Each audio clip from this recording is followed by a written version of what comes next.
अच्छा देखो, नया चैप्टर स्टार्ट करता है अमालगमेशन, ठीक है। लास्ट AS13 हो गया, अकाउंटिंग फॉर इन्वेस्टमेंट, कोई प्रॉब्लम नहीं है। अपना बड़ा चैप्टर्स में ऑलमोस्ट हो गया, सिर्फ इसके बाद एक बड़ा चैप्टर बचता है कंसोलिडेशन, ठीक है। उसके बाद जितना भी है सारा अकाउंटिंग स्टैंडर्ड्स है। बड़ा चैप्टर में अपन ने क्या क्या कर लिया? ब्रांच, सबसे पहले फाइनेंशियल स्टेटमेंट्स किया था, फिर कैश फ्लो स्टेटमेंट, फिर buyback of securities, branch, internal reconstruction, AS13। 6 chapter मिला के on an average 35 to 40 marks का वेटेज है, आना ही आना, ठीक है। 30 मार्क्स तो बेयर मिनिमम इन 6 चैप्टर से आएंगे। 2 चैप्टर जो बचा है अमालगमेशन एंड कंसोलिडेशन, उसको भी मिला लो, यानी 60 मार्क्स का वेटेज, क्योंकि 120 मार्क का पेपर होता है, 60 मार्क्स तो यहीं से आएंगे। 120 का होता है, 114 का होता है। हाँ, अब तो 114 होने लग गया MCQs आने के बाद में, ठीक है। वैसे ओवरऑल देखे तो MCQs में भी ऑप्शंस है क्या तुम लोग का? MCQs में कोई ऑप्शंस नहीं है, तो 30 मार्क्स वो अलग है, और उसके बाद में जो तुम्हारा 70 मार्क्स अटेम्प्ट करने वहां पे ऑप्शंस रहेगा, राइट। तो मेक श्योर कि आप लोग एटलीस्ट ये 8 चैप्टर अच्छे से कर लेना।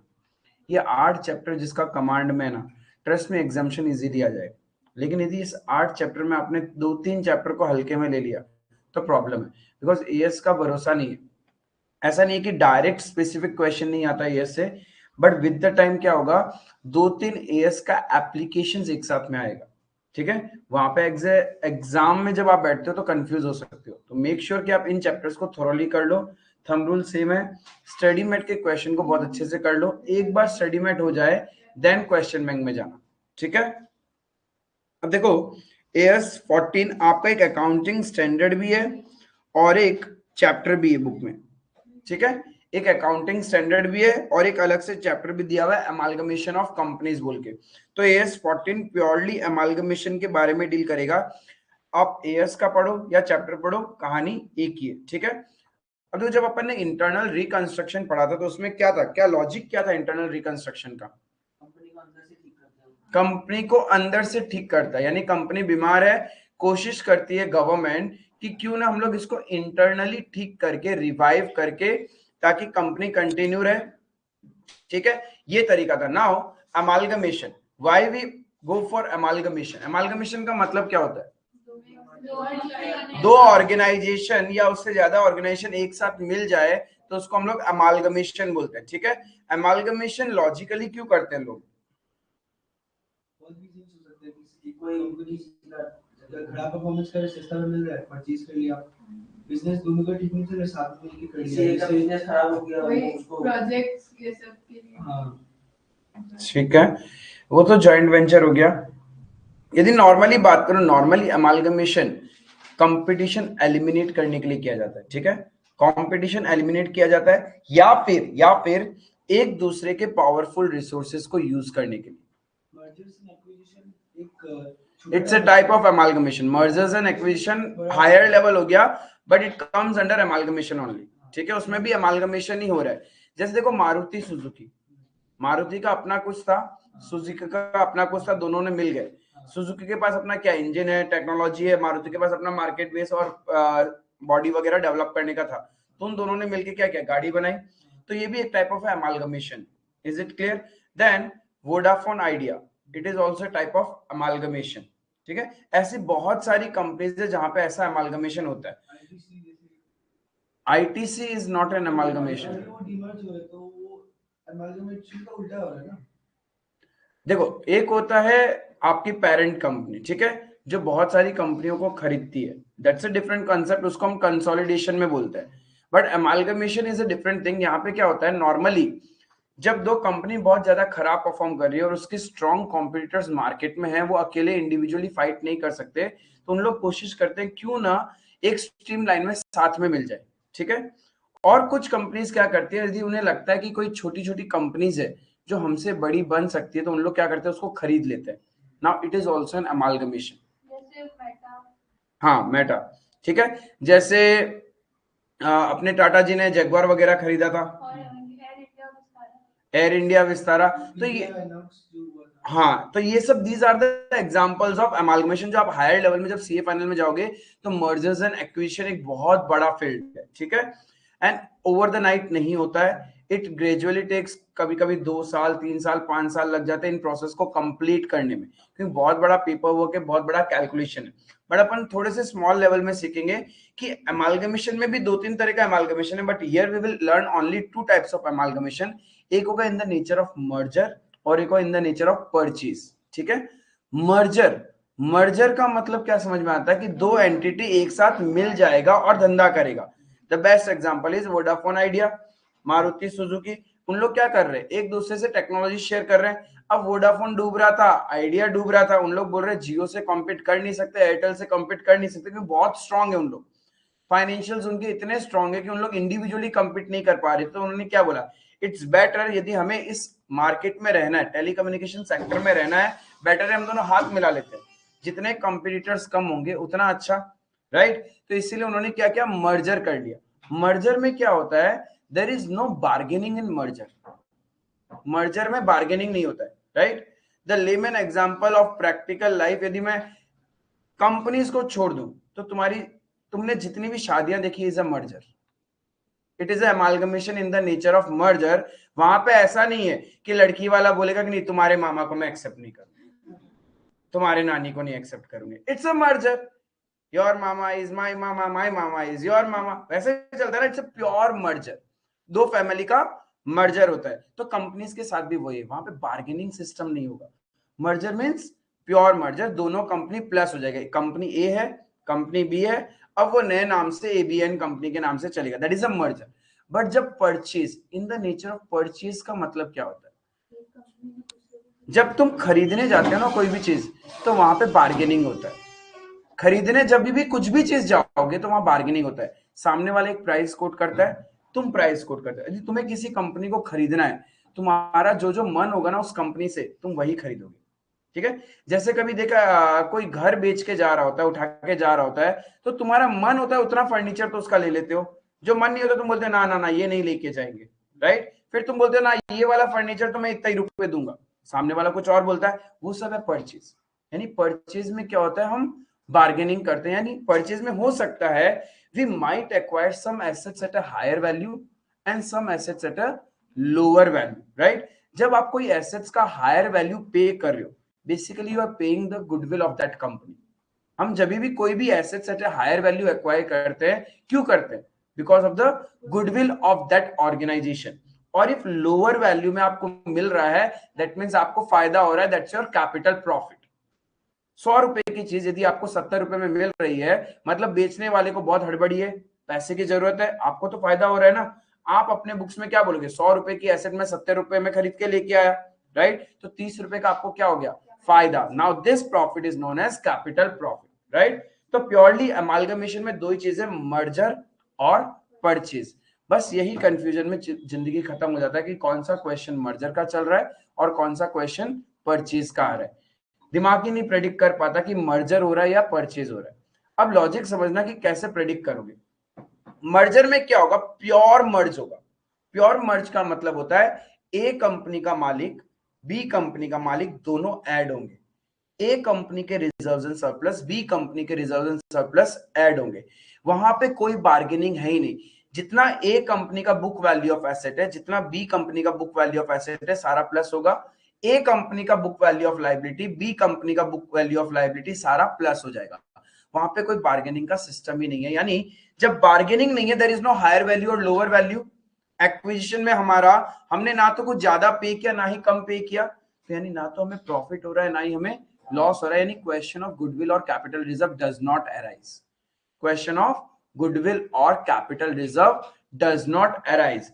The shareholder of A company, the shareholder of B company become the shareholder of AB company. They will be given equity shares only. यानी इक्विटी शेयर होल्डर को हम इक्विटी शेयर बना देंगे, दैट्स इट।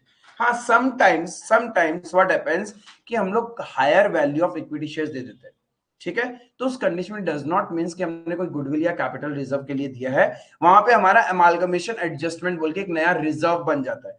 बट मर्जर के case में ध्यान रखना, equity वाले को हमेशा इक्विटी मिलेगा, ठीक है।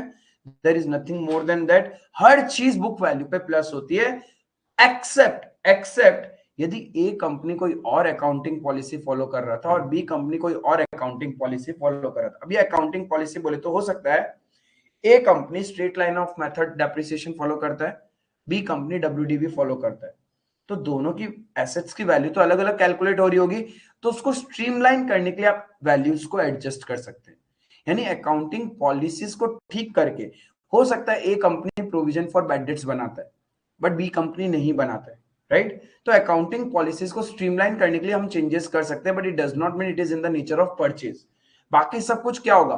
प्योर प्लस प्योर माइनस, यानी एग्जैक्टली दो बैलेंस शीट ऐड हो जाएगा, एग्जैक्टली दो स्टेटमेंट ऑफ P&L ऐड हो जाएगा। उसी को अपन बोलते हैं amalgamation in the nature of merger. But purchase में क्या होगा? परचेज में हम अपनी मर्जी से खरीदते हैं। अब एक बात बताओ, तुम किसी कंपनी को खरीदते हो तो उसके मालिक को खरीदते हो क्या? We acquire the company, we do not buy the owner. मालिक को नहीं खरीद सकते ना। मालिक को क्या, तुम घर खरीदने जाओगे तो क्या लैंडलॉर्ड को खरीद लोगे क्या, या बिल्डर को खरीद लोगे क्या? नहीं खरीदोगे ना, आप उसके बिल्डिंग को खरीद रहे हो, फ्लैट को खरीद रहे हो। सिमिलरली जब आप परचेज करने जाते हैं तो आप क्या कर रहे हो? उस कंपनी को एक्वायर करो at your terms and condition, provided सामने वाला भी एग्री कर रहा है। इसलिए हम उसको बोलते हैं एग्रीड वैल्यू, कि आप जो भी एसेट्स एंड लायबिलिटीज लेके आते हो एग्रीड वैल्यू पे लेके आते हो। क्लियर है? अब इसमें होगा क्या? पुरानी वाली कंपनी बंद हो जाएगी, नई वाली कंपनी के बुक्स में चली जाएगी। अब जब आप खरीद रहे हो तो आप पेमेंट किसको करोगे? मालिक को ही करोगे ना। तो कंपनी में दो ही मालिक होते हैं, equity share holder, preference share holder. क्या डिबेंचर होल्डर कंपनी के मालिक होते हैं क्या? नहीं ना। तो जब तुम कोई चीज को खरीद रहे हो तो मालिक को पे करोगे या क्रेडिटर को पे करोगे? Anything paid to the owner can I say is my purchase consideration. वही तो मैं जितना पैसा मैं मालिक को दे रहा हूं, और मालिक को पैसा मैं कैसे भी दे सकता हूं ना, bye way of cash, bye way of asset, bye way of my new company share, bye way of dividend, कैसे भी पे कर सकता हूं ना। यानी equity and preference share holder को जो तुमने पे किया है वही तो तुम्हारा परचेज कंसिडरेशन है। उतना पैसा तुमने पे कर दिया। अब बदले में तुम जितनी एसेट्स एंड लायबिलिटीज लेके आ रहे हो एट योर वैल्यू, उसको कंपेयर कर लेना पेमेंट वैल्यू के साथ, तो आपको पता चल जाएगा कि आपने हाई वैल्यू पे किया है फिर कम पे किया। इफ ज्यादा पे कर रहे हो मतलब गुडविल, हम कोई भी कंपनी का ज्यादा पे कब करते हैं? जब उस कंपनी का गुडविल होता है। एंड इफ कम पे कर रहे हो मतलब आपको कैपिटल प्रॉफिट है, that will be transfer to your capital reserve. समझ में आया?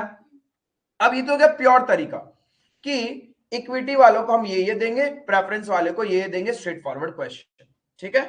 बट नॉर्मली ऐसा नहीं होता। नॉर्मली कंपनीज बिकती है on the base of market value of the company. Share price, market में जो शेयर वैल्यू चल रहा होता है उसके अकॉर्डिंग बिकती है कंपनी। यानी कंपनी ए बोलता है कि हमारे इक्विटी वालों को तुम इक्विटी दे दो, कंपनी बी बोलता है हम इक्विटी दे तो देंगे लेकिन हमारी जो मार्केट वैल्यू ऑफ शेयर है उसके अकॉर्डिंग। तो कंपनी ए बोलता है हम भी उसी वैल्यू पे लेंगे जो हमारी मार्केट वैल्यू ऑफ शेयर है। स्टॉक मार्केट में हर कंपनी का शेयर प्राइस चलता है। ए कंपनी बोलता है मैं अपने आप को बेचूंगा at the price prevailing in the market, यानी मार्केट में जो मेरा प्राइस चल रहा है वही मेरी एक्चुअल वैल्यू है, उस वैल्यू में तुमको खरीदना है तो खरीद लो। तो बी कंपनी बोलता है ठीक है मैं उस वैल्यू में ही खरीदूंगा लेकिन तुम्हें भी मैं अपनी मार्केट वैल्यू वाले शेयर्स दूंगा। मैं तुम्हें फेस वैल्यू के शेयर्स क्यों दूं? मेरी जो मार्केट वर्थ ऑफ शेयर्स है मैं आपको रिटर्न में वही दूंगा, ठीक है। तो यानी जब मार्केट वैल्यू ऑफ शेयर्स के अकॉर्डिंग परचेज कंसिडरेशन निकालते हैं उसको अपन बोलते हैं intrinsic value of the share. Intrinsic value का मतलब हो गया मार्केट वैल्यू ऑफ शेयर। और in short I can say कभी कभी मार्केट वैल्यू नहीं पता तो on the base of capital employed, company में जितना पैसा लगा रखा है बस मुझे उस पर सर्टेन रिटर्न चाहिए। हाँ, इंट्रिंसिक वैल्यू मतलब मार्केट वैल्यू ना, औकात। तुम अंदरूनी वैल्यू का मतलब, इंट्रिंसिक वैल्यू का मतलब स्टॉक मार्केट नहीं, जो इक्विटी शेयर्स है उनको यदि मैं मार्केट प्राइस से कंपेयर कर, यानी net assets of the company, that's my intrinsic value. Company की औकात का मतलब हो गया total assets of the company minus outside liabilities, ये है। बट समटाइम्स जब ये डेटा नहीं होगा then you have to compare the market price of the share. यही तो कंपनी की औकात है। यदि मार्केट प्राइस 100 रुपए चल रहा है, कंपनी के 100 शेयर्स है, तो कंपनी की वैल्यू कितनी हुई? उसी के अकॉर्डिंग तो उन लोग परचेज कंसिडरेशन डिसाइड करेंगे ना कि मेरे को हाँ इतने में बेचना है अपने आप को। आपका औकात है 10 लाख कमाने का, पर आप कमा 6 लाख ही रहे, स्टिक्टिव वैल्यू आपका 10 लाख हो गया, आपका मार्केट नहीं, total assets minus outside liabilities, that's my intrinsic value. जिसमें हम लोग कैसे करते हैं, we don't do as per the book value. हम अपनी औकात जब चेक करते हैं ना, तब हम क्या करते हैं, we see the market value of all the assets and liabilities of the company. आज सपोज तुम्हारे बुक्स में एक प्रॉपर्टी है 50 लाख की, लेकिन मार्केट में उसकी वैल्यू 5 करोड़ है। जब तुम अपनी औकात चेक करोगे तो उसकी वैल्यू कितनी कंसिडर करोगे, 5 crore. That's the intrinsic value. तो हुआ ना मार्केट वैल्यू, अग्रीड वैल्यू, उसी को हम इंट्रिंसिक वैल्यू बोलते हैं। मतलब basically the repayment capacity of the company. तो वही हो गया, समझ में आया। तो वो भी एक तरीका है जब हमारे पास में दूसरा कोई तरीका नहीं होगा। There are different 2 to 3 methods of. एक होगा नेट एसेट, जब मुझे नहीं पता मार्केट वैल्यू क्या है, मुझे ये नहीं पता इक्विटी शेयर प्रेफरेंस शेयर्स को हम क्या क्या पे कर रहे हैं, तो कितना पे करूंगा भाई, सामने वाले का जितना एसेट्स में लेके आ रहा हूं माइनस लाइबिलिटीज, उतना ही वैल्यू मुझे पे करना चाहिए, तो बस हम उतना पे कर देंगे उसको। That's the one of the way of calculating purchase consideration. Amalgamation में मेजर पोर्शन है परचेज कंसिडरेशन। उससे पहले टू आइडेंटिफाई कि क्वेश्चन मर्जर का है या परचेज का है, बिकॉज मर्जर का क्वेश्चन हुआ तो कभी भी गुडविल या कैपिटल रिजर्व कैलकुलेट ही नहीं करना, बिकॉज मर्जर में प्योर मर्जर होता है। लेकिन परचेज का हुआ तो श्योर हो सकता है वी माइट पे एन एक्स्ट्रा अमाउंट, और या फिर हम कम पे करके आ रहे, कम पे करके आ रहे तो फायदा है, और ज्यादा पे करके आ रहे तो लॉस नहीं है। We are paying for the goodwill, we are paying for the goodwill. कभी भी ध्यान रखना, कोई भी सामान आप खरीद रहे हो उसके लिए यदि हाई वैल्यू पे कर रहे हो तो लॉस नहीं है। अभी गए थे ना तुम्हें दिल नुमाटी भाई, 5,000 के टिकट्स के लिए लोगों ने 10,000 रुपए भी पे किया।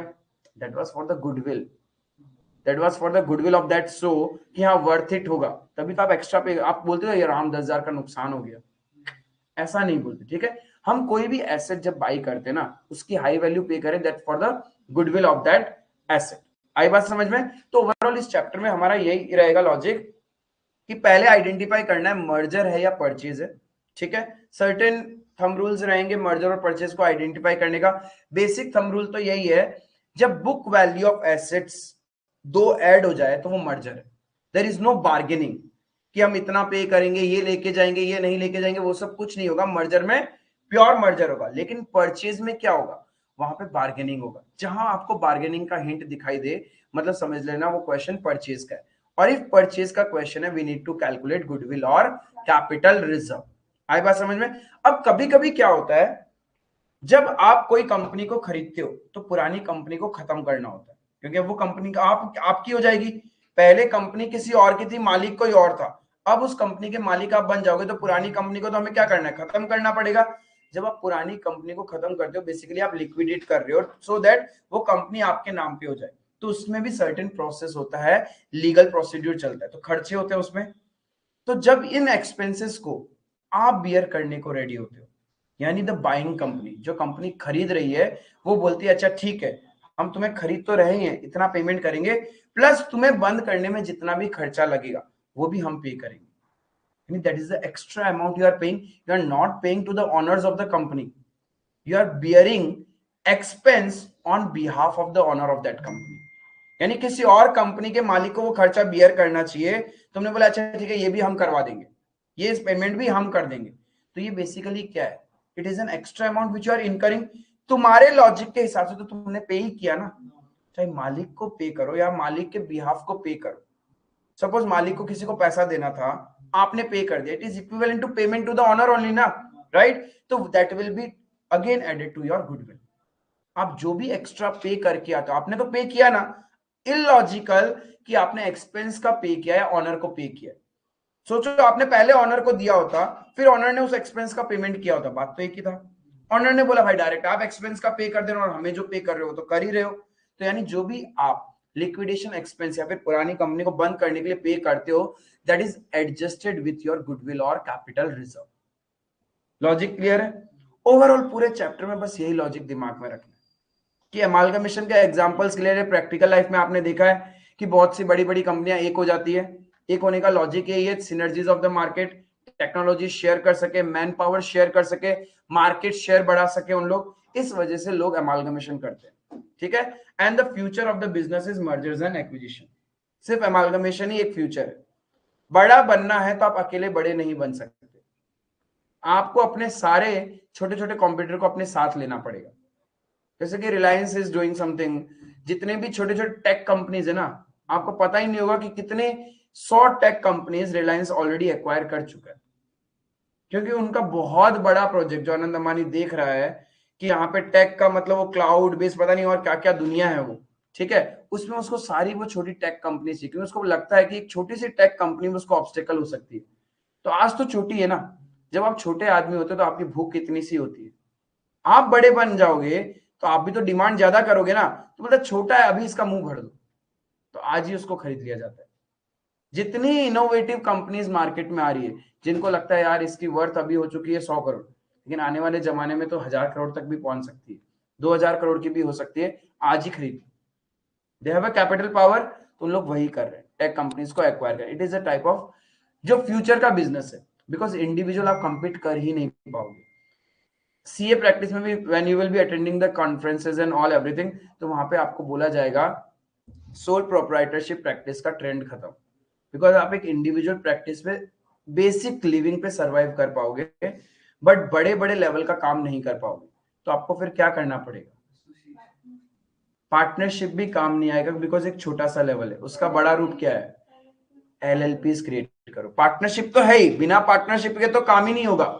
इफ आप इंडिविजुअल अपना प्रैक्टिस चला रहे हो तो एक लिमिटेशन होगा तुम्हारे पास में, लेकिन पार्टनरशिप है तो वेराइटीज ऑफ वर्क आप कर पाओगे, और सोचो एलएलपीज है तो और बड़ा लेवल, ठीक है।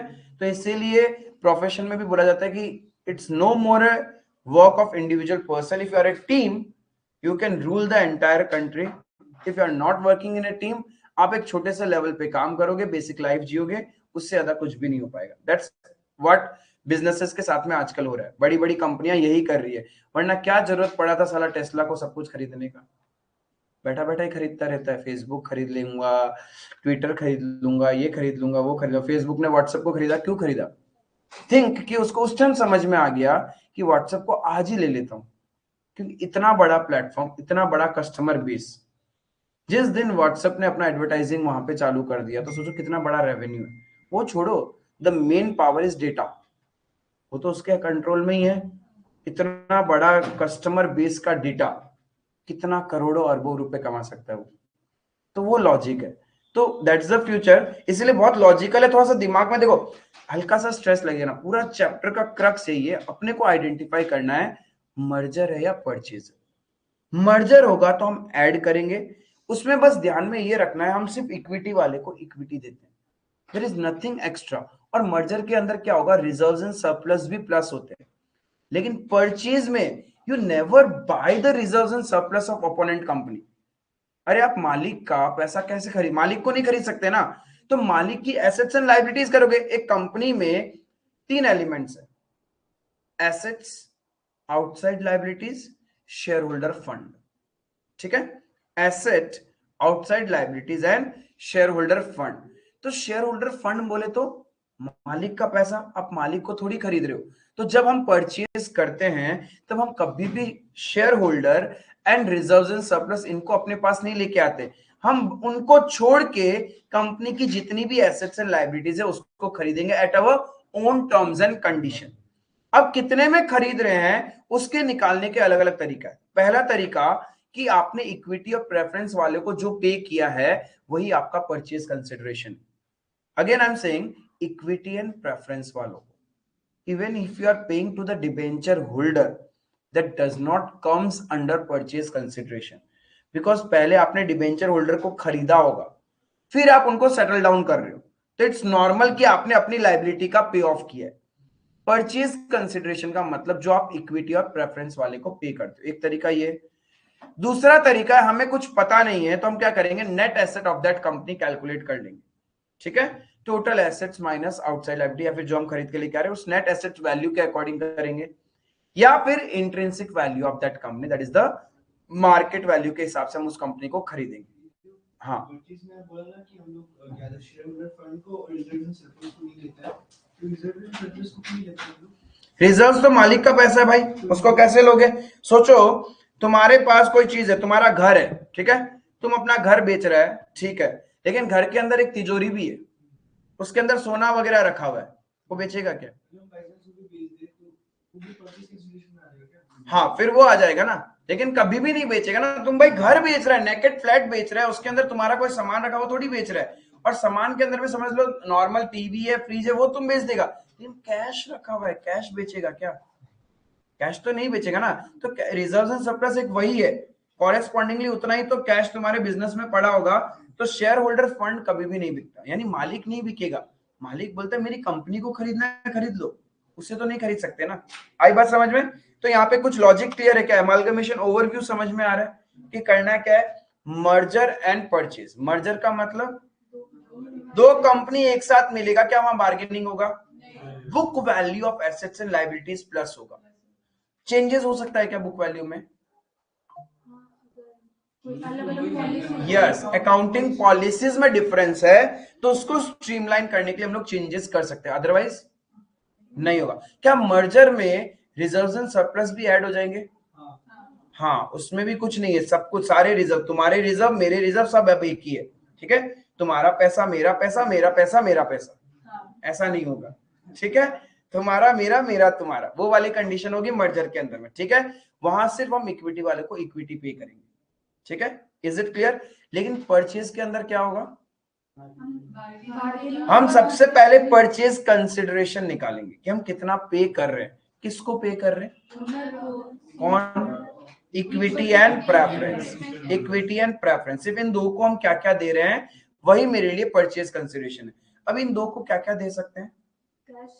कैश दे सकते हैं, एसेट्स दे सकते हैं, अपनी कंपनी के सिक्योरिटीज दे सकते हैं, कुछ भी दे सकते हैं भाई। लेकिन हमने डिबेंचर होल्डर को पे किया तो वो परचेज कंसिडरेशन नहीं है, वो एक नॉर्मल डिस्चार्ज ऑफ लाइबिलिटी होगा। पहले आप अपने बुक्स में लाइबिलिटी को लेके आओगे, फिर आप अपनी बुक से उसको पे ऑफ कर दोगे। आई बात समझ में? यहां तक कोई प्रॉब्लम नहीं है? तो देखो, अमालगमेशन में दो पार्टीज होगा, एक ट्रांसफरर और एक ट्रांसफरी। ट्रांसफरर वो जो बिक रहा है, यानी जो कंपनी खत्म होने वाली है, वेंडर कंपनी, और ट्रांसफरी यानी जो खरीद रहा है, बायर कंपनी, ठीक है? जो कंपनी खरीद रहा है उसको हम लोग बोलेंगे ट्रांसफरी, और जो बिक रहा है उसको अपन बोलेंगे ट्रांसफरर। अब दो तरीके से हो सकता है, in the nature of merger या फिर इन द नेचर ऑफ परचेज, ठीक है?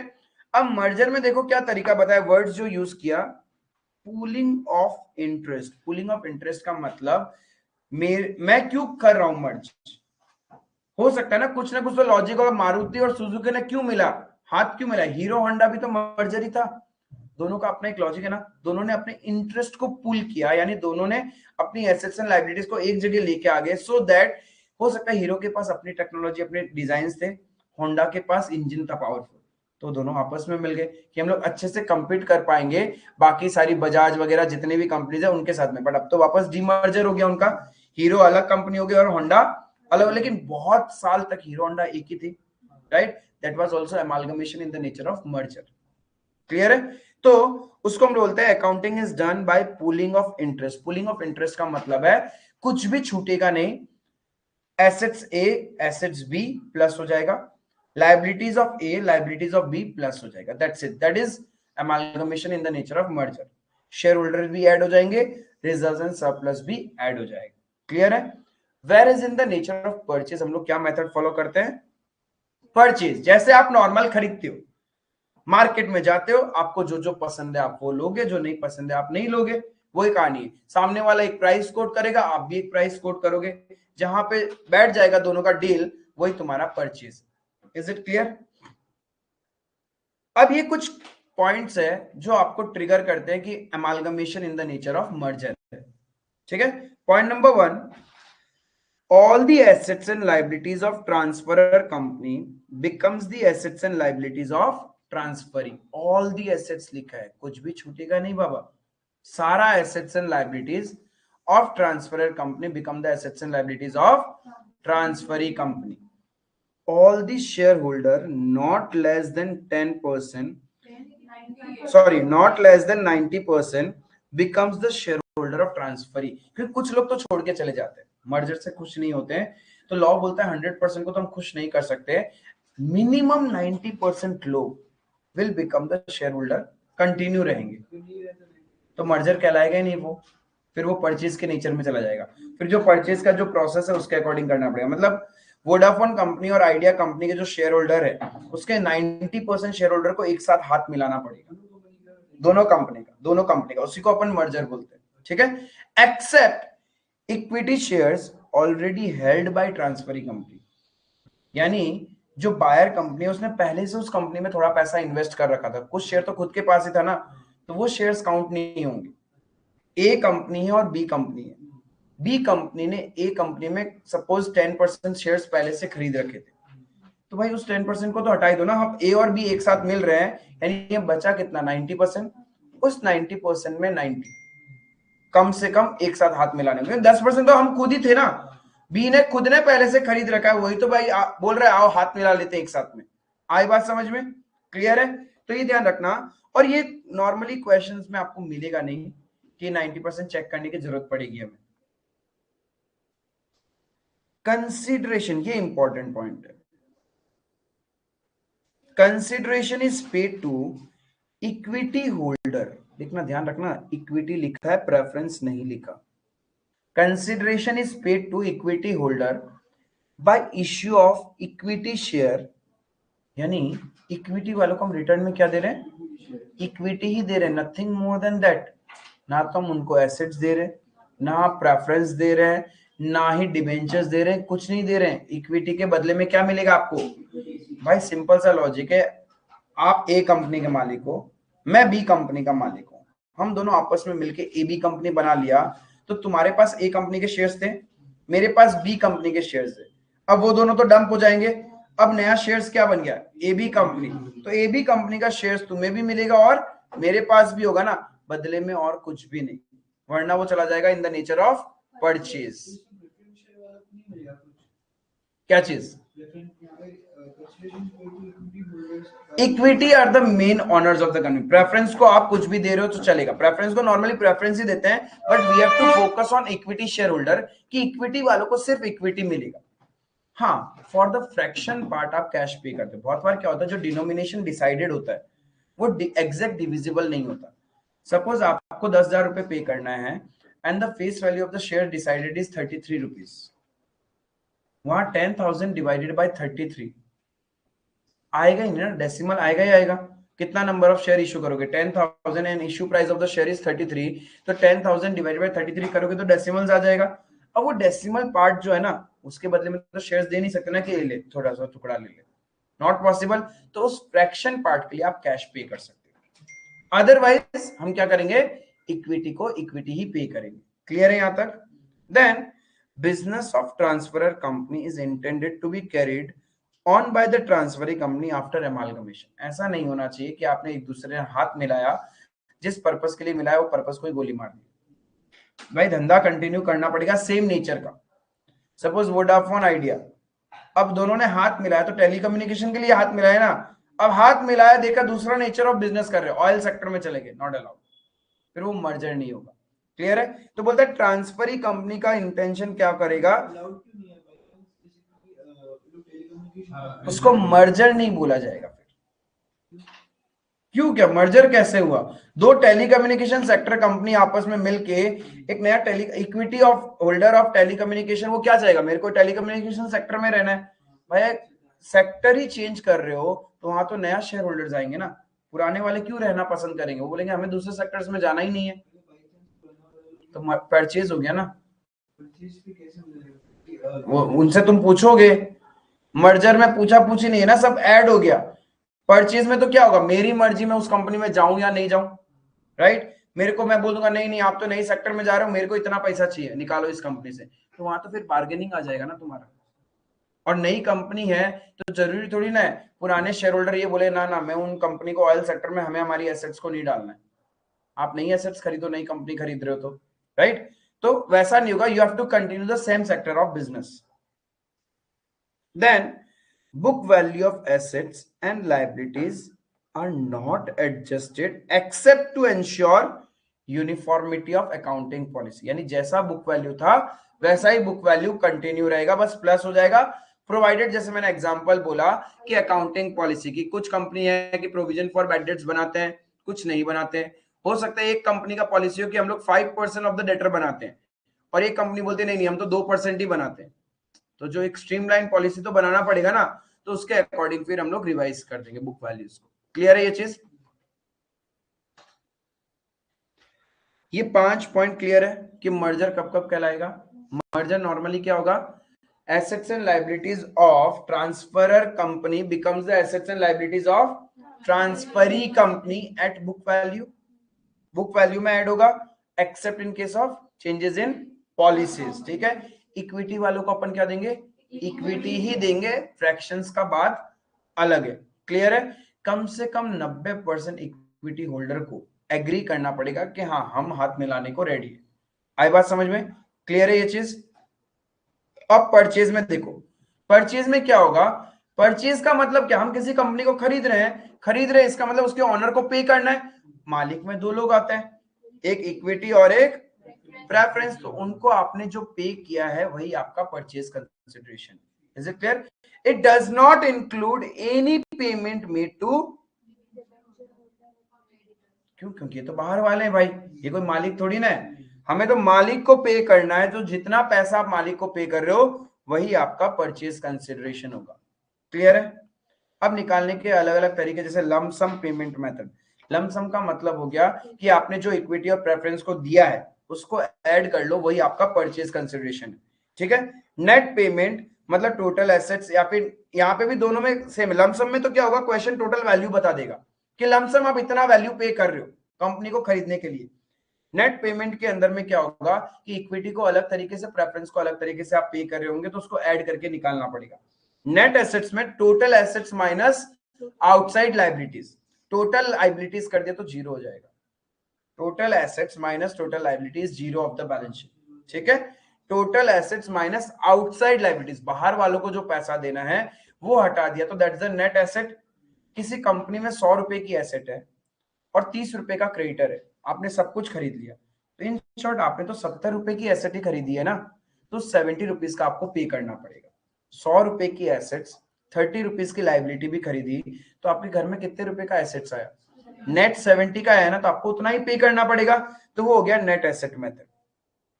और एक होता है इंट्रिंसिक वैल्यू, जहां पे हम लोग क्या करता है, मार्केट वैल्यू ऑफ शेयर के अकॉर्डिंग शेयर्स को एक्सचेंज करते हैं।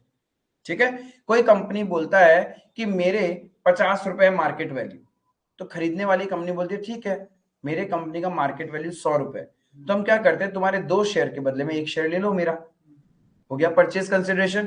तुम्हें तो इक्विवेलेंट वैल्यू चाहिए ना जो आपकी मार्केट में चल रही है। तुम्हारी मार्केट वैल्यू है 50 रुपए पर शेयर और हमारी मार्केट वैल्यू है 100 रुपए, हम तुम्हें खरीद रहे हैं, तो क्या करेंगे, हम हमारी कंपनी का 1 शेयर दे रहे हैं, इक्विवेलेंटली हम तुम्हारा कितना ले लेंगे, 2 शेयर्स लेंगे। तो ये हो गया शेयर एक्सचेंज मेथड, जिसको हम लोग इंट्रिंसिक वैल्यू भी बोलते हैं। क्लियर है? समझ में आया? ठीक है? ओवरव्यू जब भी आप रिवाइज करोगे किसी चैप्टर को, इसी तरीके से करना कि लॉजिक क्या है उस चैप्टर का, अपने आप फ्लो में क्वेश्चन हो जाएगा। ठीक है? लमसम में नॉर्मल है, हम लोग क्या करते हैं, लमसम और fixed amount is paid to share holder of transferor company, where net payment में क्या होगा, इंडिविजुअली हम चेक करते हैं इक्विटी को कितना पे किया एंड प्रेफरेंस को कितना पे किया, उसको ऐड कर लेंगे तो वही हमें मिल जाएगा माय परचेज कंसिडरेशन। ठीक है? नॉर्मली अपन हमेशा यही यूज करेंगे। फिर net asset method, net asset मतलब जितना आपने खरीदा। जब मैं बोलता हूं खरीदा, तो खरीदते तो आप अपने टर्म्स में हो ना, सामने वाले की बुक्स में कितने रुपए की एसेट है उससे मुझे फर्क नहीं पड़ता। हो सकता है मैं 100 रुपए की एसेट्स को 1000 रुपए में खरीद के लेके आ रहा हूँ, तो जब मैं उसको अपने बुक्स में रिकॉर्ड करूंगा, उस एसेट को किस वैल्यू पे रिकॉर्ड करूंगा, 1000 में ही रिकॉर्ड करूंगा ना, राइट? तो बोलते हैं नेट एसेट में हम क्या चेक करते हैं, टोटल एसेट्स माइनस लाइबिलिटीज जो आपने खरीदी at agreed value, not the book value. यानी ट्रांसफरी कंपनी जिस वैल्यू में खरीदता है उसी वैल्यू में हमें क्या करना है, कैलकुलेट करना है। लेकिन ये ध्यान रखना अदर देन, क्योंकि ये आप कभी खरीदते ही नहीं ना। आप जब परचेज में घुस रहे हो तो मालिक को थोड़ी खरीदोगे, मालिक और उनका पैसा को हाथ नहीं लगा सकते, उसके अलावा आउटसाइड लाइबिलिटीज को जरूर सामने वाला बेच रहा होगा। क्लियर है ये चीज? इस पॉइंट में किसी को doubt? Intrinsic value, number of shares to be issued is decided on the basis of intrinsic value, that is fair value, मतलब market value of shares। एक पॉइंट डिस्कस किया था मैंने, ये कि कल को ट्रांसफरी कंपनी बोलता है, ट्रांसफरर कंपनी, टेंशन मत ले, तेरा लिक्विडेशन का खर्चा हम बियर करेंगे। लिक्विडेशन बोले तो उसको बंद करने का खर्चा, तेरा खर्चा हम बियर कर लेंगे, तू टेंशन मत ले। तो भाई पेमेंट तो कर रहा है ना एक्स्ट्रा, तो वो एक्स्ट्रा पेमेंट कहाँ जाएगा? इफ गुडविल है तो गुडविल में ऐड हो जाएगा, और इफ कैपिटल रिजर्व है यानी कैपिटल प्रॉफिट हुआ है कंपनी खरीदने में, तो आपका कैपिटल प्रॉफिट कम हो जाएगा। ये लॉजिक क्लियर है ना? अरे भाई आप कोई वो दान धर्म करने थोड़ी बैठे हो, हाँ चल चल कोई बात नहीं, तू तो कंपनी बेच ही रहा है तो छोड़ यार, अब क्या है, तेरा खर्चा मैं दे दूंगा, ऐसे थोड़ी ना होता है। खर्चा वर्चा कुछ नहीं भैया, हम तुमसे लेंगे। आई बात समझ में? तो कभी भी transferee company bears the expenses of liquidation of transferor company, then such amount is treated as follows in the books। या तो गुडविल में ऐड हो जाएगा, ऑलरेडी आपने एक्स्ट्रा पे किया है तो मानना वो पैसा भी एक तरह से एक्स्ट्रा पेमेंट ही है। लेकिन इफ आपका कैपिटल प्रॉफिट हो रहा है तो मान लेना प्रॉफिट कम हो रहा है। सपोज आपने किसी कंपनी को खरीदा, कैपिटल प्रॉफिट हो रहा है 10,000 रुपए का, लेकिन आपने कमिट कर रखा था कि लिक्विडेशन का खर्चा हम पे करेंगे, तो उसमें आपको पेमेंट करना पड़ गया 2,000, तो नेट प्रॉफिट कितना हुआ? 8,000 ही हुआ ना। वही लॉजिकली यहाँ पे बताया है कि AS 14 बोलता है कि कल को आपने लिक्विडेशन एक्सपेंसेस बियर किए, तो इफ गुडविल आया था परचेज करने के टाइम तो गुडविल और बढ़ जाएगा, एंड इफ प्रॉफिट हुआ था तो प्रॉफिट का वैल्यू कम हो जाएगा। क्लियर है? समटाइम्स स्टैट्यूटरी रिजर्व्स भी दिखेंगे आपको बैलेंस शीट में। अभी स्टैट्यूटरी रिजर्व्स क्या होता है? यस, लीगल कंप्लायंस, लॉ, कानून, सरकार ने जो बोल के रखा कि मेंटेन करना ही पड़ेगा, उसको हम बोलते हैं स्टैट्यूटरी रिजर्व, राइट? अब चाहे मर्जर हो चाहे परचेज हो, it has to be taken, it has to be taken. Merger में तो जाएगा ही जाएगा, परचेज में भी जाएगा, बिकॉज वो एवरी टाइम कंटिन्यू रहना पड़ेगा। No reserves other than statutory reserve of transferor companies incorporated in transferee companies books। यानी if in the nature of purchase है तो हमने सीखा कि रिजर्व्स एंड सरप्लस नहीं खरीदते हो, बट इफ स्टैट्यूटरी रिजर्व्स है तो वो आपको लेके जाना पड़ेगा अपने बुक्स में।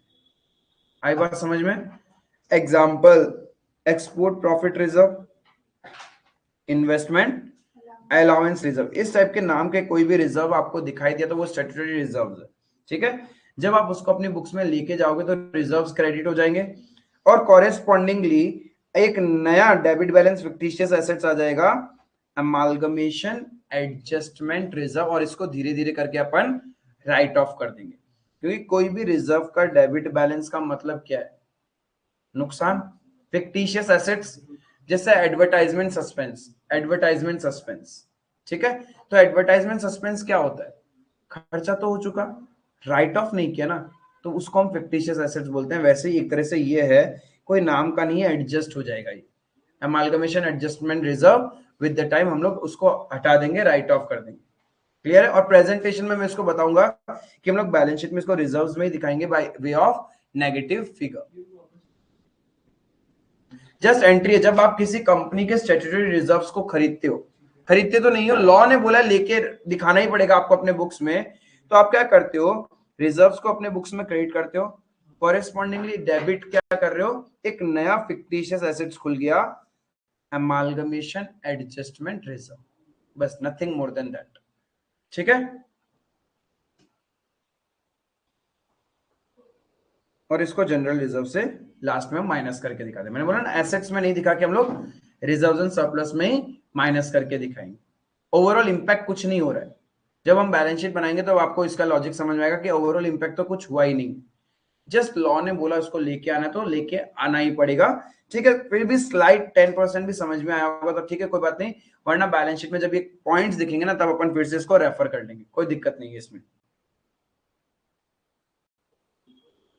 एक थ्योरेटिकल क्वेश्चन कभी कभी माइट भी पूछ ले, अब तो चांसेस कम है एमसीक्यूज आने के बाद में, but still distinguish between amalgamation in the nature of merger and purchase. ठीक है? ये कभी भी आईसीआई का मूड बदल गया तो डाल दिया, छोटा सा एक क्वेश्चन 4 मार्क या 5 मार्क का।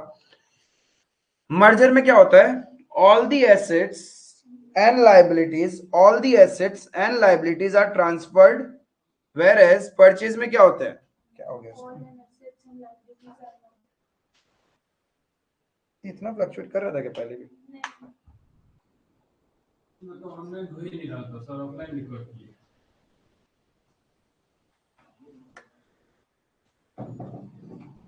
ठीक है, मर्जर में क्या है, सारा का सारा एसेट्स एंड लाइबिलिटीज ट्रांसफर होगा, लेकिन परचेज में सारा एसेट्स एंड लाइबिलिटीज ट्रांसफर नहीं होता।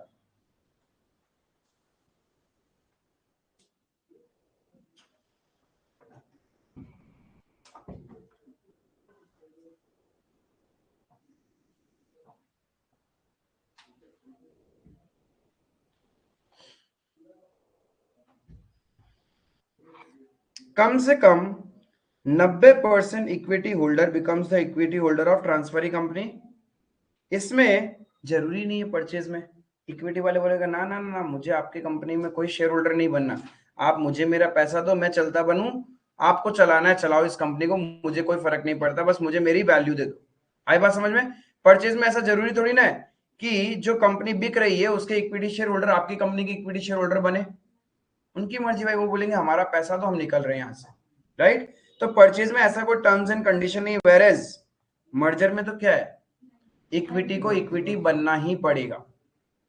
Purchase consideration is discharge wholly by issue of equity shares to equity, whereas इसमें क्या हो सकता है,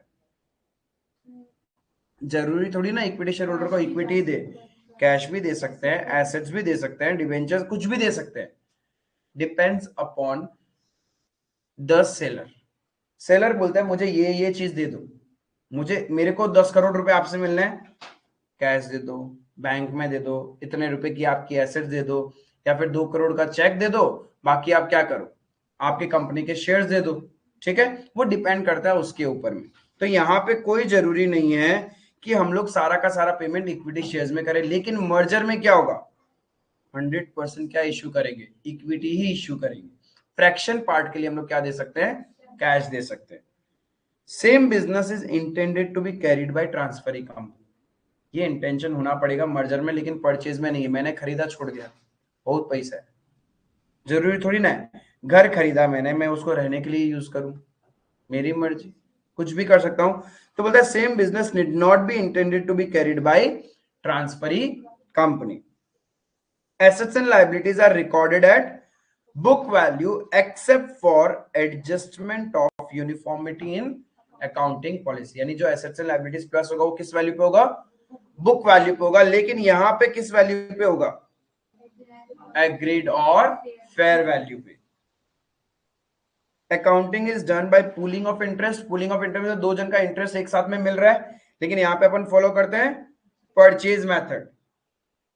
एमालगमेशन एडजस्टमेंट अकाउंट खुलेगा कब, जब आपने जो शेयर्स इश्यू किया है, जैसे सपोज मर्जर है, वोडाफोन कंपनी में 100 रुपए के शेयर्स हैं, आइडिया कंपनी में 100 रुपए के शेयर्स है, दोनों जब प्लस हुए तो नई कंपनी क्या बनी, वोडाफोन आइडिया। अब नए शेयर्स का नाम क्या होगा, वोडाफोन आइडिया वीआई।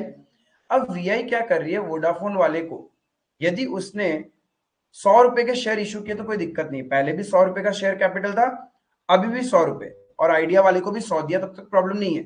प्रॉब्लम कहां है कि वोडाफोन आइडिया ने क्या किया, अपने शेयर्स इश्यू किए to the Vodafone to the Idea more than 100 rupees, more than 100 rupees, यानी पहले शेयर कैपिटल 100 रुपए का था, अब सपोज शेयर कैपिटल 120 रुपए का हो गया, तो 20 रुपए का जो ये शेयर कैपिटल बढ़ रहा है, कॉरेस्पॉन्डिंगली एक नया अकाउंट आ जाएगा एमालगमेशन एडजस्टमेंट बोल के, जो हमने देखा नोट में जनरल रिजर्व से माइनस है। यानी क्या हो रहा है, लॉजिक क्या बोल रहा है यहां पे,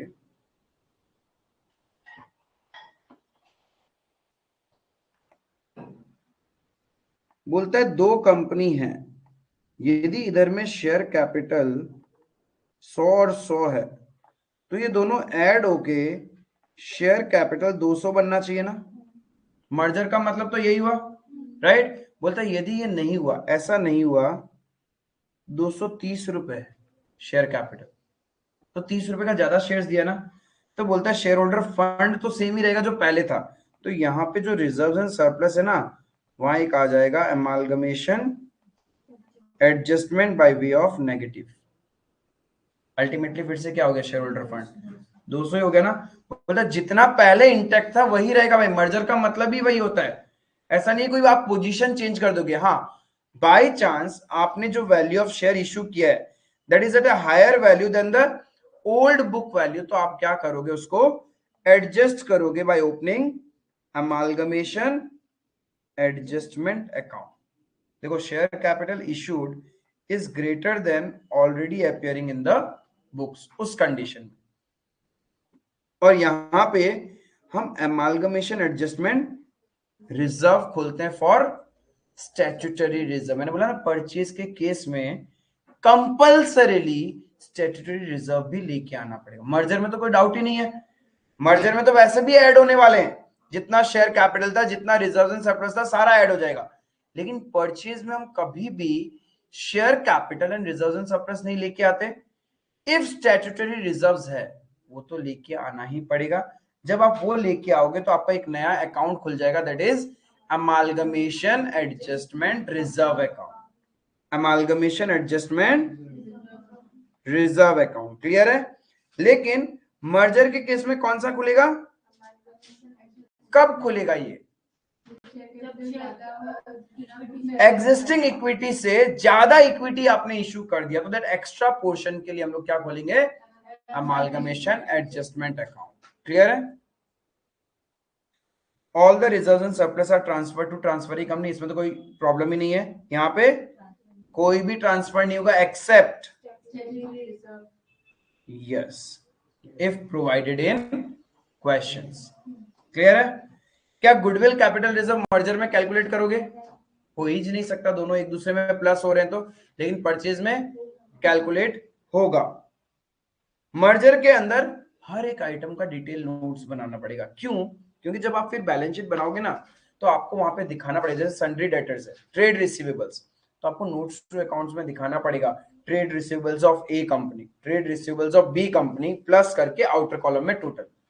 वरना यूजर को समझ में कैसे आएगा, राइट। यूजर को समझाने के लिए हर लाइन बाय लाइन आइटम को आपको दिखाना पड़ेगा कि ये ए कंपनी का है, ये बी कंपनी का, ऐड करके नोट्स टू अकाउंट्स में टोटल आ जाएगा। लेकिन इन केस ऑफ परचेज ऐसा कोई जरूरी नहीं है भाई, टोटल एसेट्स का वैल्यू दिखा दिया, खत्म, क्योंकि वहां पे हमारा ही है सब कुछ। Is it clear. तो परचेज के केस में डिटेल नोट्स टू अकाउंट्स नहीं चाहिए, वेयर एज मर्जर के केस में डिटेल नोट्स टू अकाउंट्स चाहिएगा। क्लियर है यहां तक। यहां तक एक बार रिवाइज करो तो देखो, रिकॉल करोगे क्या है, क्या ध्यान में रखना है कि मर्जर कब होता है, परचेज कब होता है, क्या क्या कैलकुलेशन दिमाग में रहेगी।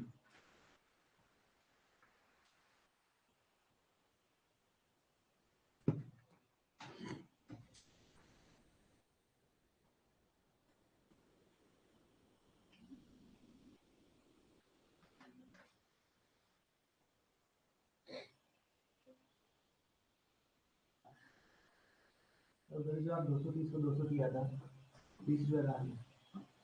230 को 200 नहीं किया, 230 ही था share capital. Reserves and surplus में एक एमालगमेशन एडजस्टमेंट बोल के आ गया 30 रुपीज नेगेटिव, तो टोटल शेयर होल्डर फंड तो 230 पॉजिटिव शेयर कैपिटल। क्या होगा, हाँ, जो नेगेटिव आया 30, वो जनरल रिजर्व से माइनस हो जाता है ना। शेयर वैल्यू तो गिर जाता है। शेयर वैल्यू कहाँ गिरा, शेयर होल्डर फंड गिरा, शेयर वैल्यू कहाँ गिरा, शेयर वैल्यू तो मार्केट वैल्यू है। हाँ, तो खराब भी हो गया। जो पहले जितना था उतना ही रहना चाहिए ना मर्जर में। पहले तुम्हारा शेयर कैपिटल देखिए, सपोज यहां तुम्हारा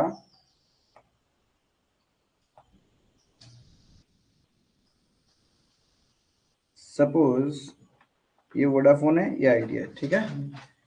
यहाँ शेयर कैपिटल 100 और 100, रिजर्व एंड सरप्लस 30 और 50 था, ठीक है। ये उनका वैल्यू था। अब नया कंपनी बन गया VI। अब यहाँ जब मैं शेयर उसको गलती से 230 का इशू कर दिया, ये रिजर्व एंड सरप्लस कितना आना चाहिए, 80 आना चाहिए ना, माइनस अमालगमेशन एडजस्टमेंट, अल्टीमेटली कितना बचा, 200 से जो पहले सिचुएशन था वही बचा ना दोनों कंपनी का, तो इससे वैल्यू कहाँ बदला, सेम वैल्यू रहा। दोनों कंपनी को मिला के जो शेयर होल्डर फंड था जो पहले था वही अभी भी इंटैक्ट है, उसी को तो मर्जर बोलते हैं, कि कुछ भी बदलेगा नहीं। कल को नई कंपनी ने, क्योंकि हो सकता है नई कंपनी का वैल्यू ऑफ शेयर थोड़ा सा अलग हो मार्केट कैलकुलेशन के अकॉर्डिंग, तो जब वो शेयर इशू कर रहे थे तो पुरानी कंपनी को ज्यादा वैल्यू का मिल गया। अब वो ज्यादा वैल्यू जो मिला है ना, that is adjusted from my reserves and surplus, that is यहाँ पे जनरल रिजर्व से एडजस्ट हो जाता है। तो अल्टीमेटली मेरा नेट इफेक्ट जो था ये 280, अभी भी मेरा 280 होना चाहिए, ये बदल नहीं सकता मर्जर में। क्लियर है?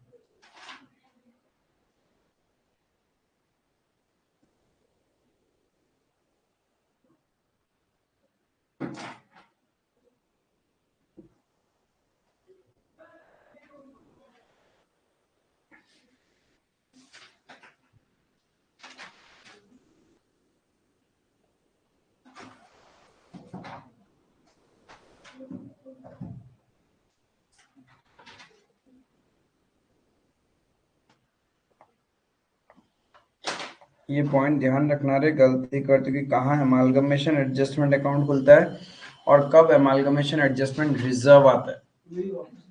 एमालगमेशन एडजस्टमेंट अकाउंट यहाँ खुलता है, यहाँ जो अभी एग्जांपल लिया था ना, जहाँ पे 30 रुपए का एक्स्ट्रा दे दिया था, तो वहां खुलता है एमालगमेशन एडजस्टमेंट मर्जर में। लेकिन जब परचेज जब कर रहे हैं तब तो हम सिर्फ एसेट्स एंड आउटसाइड लायबिलिटीज लेके आते हैं, रिजर्व्स एंड सरप्लस टच नहीं करते। लेकिन लॉ ने बोला है स्टैट्यूटरी रिजर्व्स को भी लेके आना है। तो जब कंपलसरीली परचेज के केस में आपको स्टैट्यूटरी रिजर्व भी लेना पड़ता है ना, तो उसके अगेंस्ट में आपका एमालगमेशन एडजस्टमेंट रिजर्व अकाउंट ओपन हो जाता है अकाउंटिंग एंट्री को मैच करने के लिए।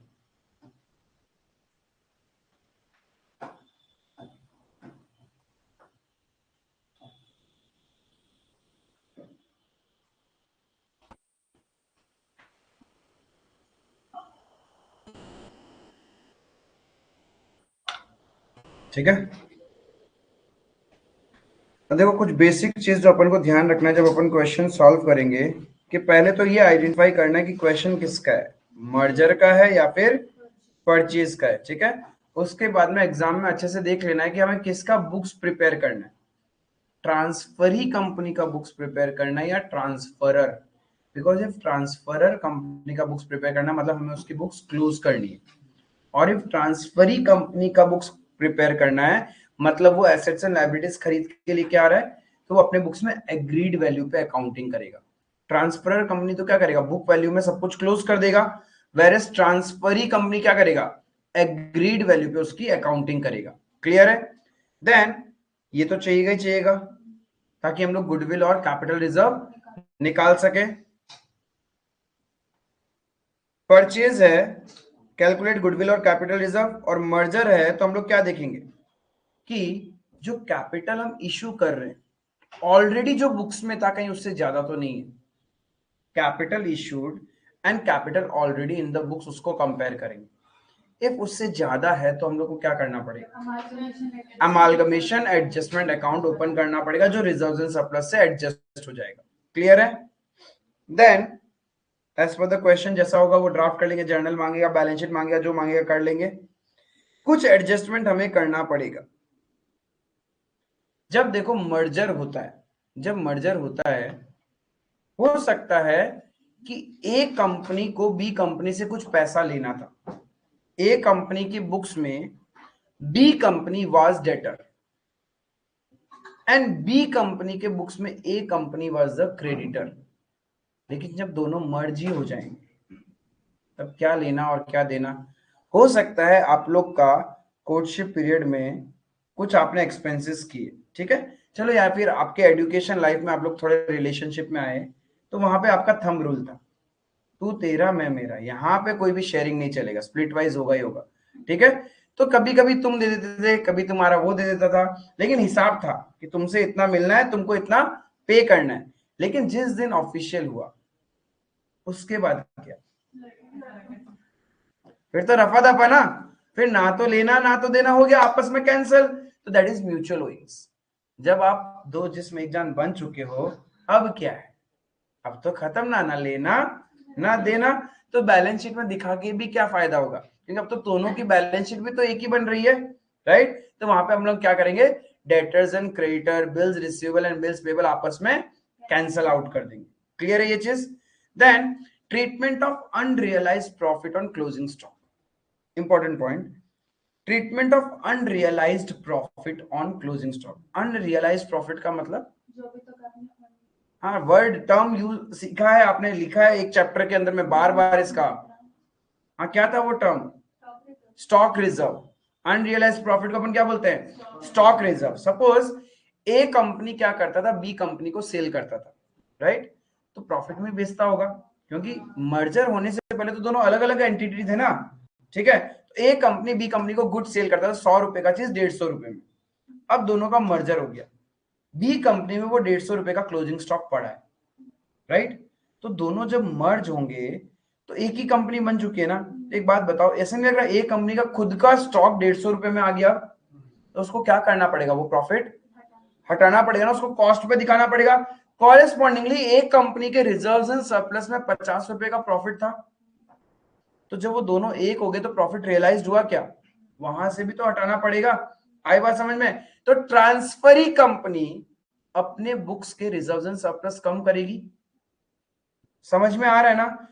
ए कंपनी ने बी कंपनी को गुड सेल किया, राइट, बी कंपनी के क्लोजिंग स्टॉक में वो पड़ा है, और ए कंपनी ने जो भी वो प्रॉफिट कमाया होगा वो उसके रिजर्व्स एंड सरप्लस में पड़ा है। जब वो बैलेंस शीट एक बना रहा है तब वो क्या करेगा, क्लोजिंग स्टॉक में से हटाना पड़ेगा प्रॉफिट पार्ट, और ट्रांसफरी कंपनी के रिजर्व्स एंड सरप्लस से भी तो हटाना पड़ेगा ना। उसी को अपन बोलते हैं treatment of unrealised profit on closing stock. Clear है ये लॉजिक। क्योंकि अभी सिर्फ हम लोग ओवरव्यू बात करें कि थोड़ा दिमाग समझ पाए कि एक पॉइंट बोलता क्या है, उस एडजस्टमेंट में हमें करना क्या होगा। विद द क्वेश्चन तो करेंगे, लेकिन यदि लाइन पढ़ के भी आपको लॉजिक समझ में आता है, अच्छा यही तो करना होगा ना, कि वो कंपनी का क्लोजिंग स्टॉक, उसको तो मैंने ही माल बेचा था, यानी मेरा ही माल मेरे पास वापस आ गया, तो मैं तो उसको कॉस्ट पे दिखाऊंगा। अब मैंने उसका प्रॉफिट तो रिजर्व एंड सरप्लस में दिखा रखा होगा, लेकिन मैंने तो रियलाइज ही नहीं किया, प्रॉफिट कमाया ही नहीं मैंने, तो मैं क्या करूं, प्रॉफिट भी कम कर दूं। क्लियर है। तो इसको हम लोग बोलते हैं treatment of unrealised profit on closing stock. फिर treatment of statutory reserve already पढ़ चुके अपन, कि कल को स्टैट्यूटरी रिजर्व जबरदस्ती लाना हुआ तो क्या करोगे, अमालगमेशन एडजस्टमेंट रिजर्व आ जाएगा, और उस अकाउंट को कहां से उड़ाएंगे, जनरल रिजर्व से राइट ऑफ करके दिखाएंगे। क्लियर है। Then debenture settlement entry, normally कुछ नहीं है, डिबेंचर पहले आप खरीदोगे फिर उसको पेमेंट का एंट्री होगा, nothing more than that. And liquidation expense reimbursed, कल को ट्रांसफरी कंपनी बोलता है, ट्रांसफर कंपनी डोंट वरी, तेरे को बंद करने का खर्चा मैं दूंगा, तो वो क्या एंट्री करेगा, suppose I am the transferee company, कौन होता है ट्रांसफरी कंपनी, खरीदता है, you are the transferor company, मैंने आपको बाय किया, आपकी कंपनी को खरीदा, ठीक है।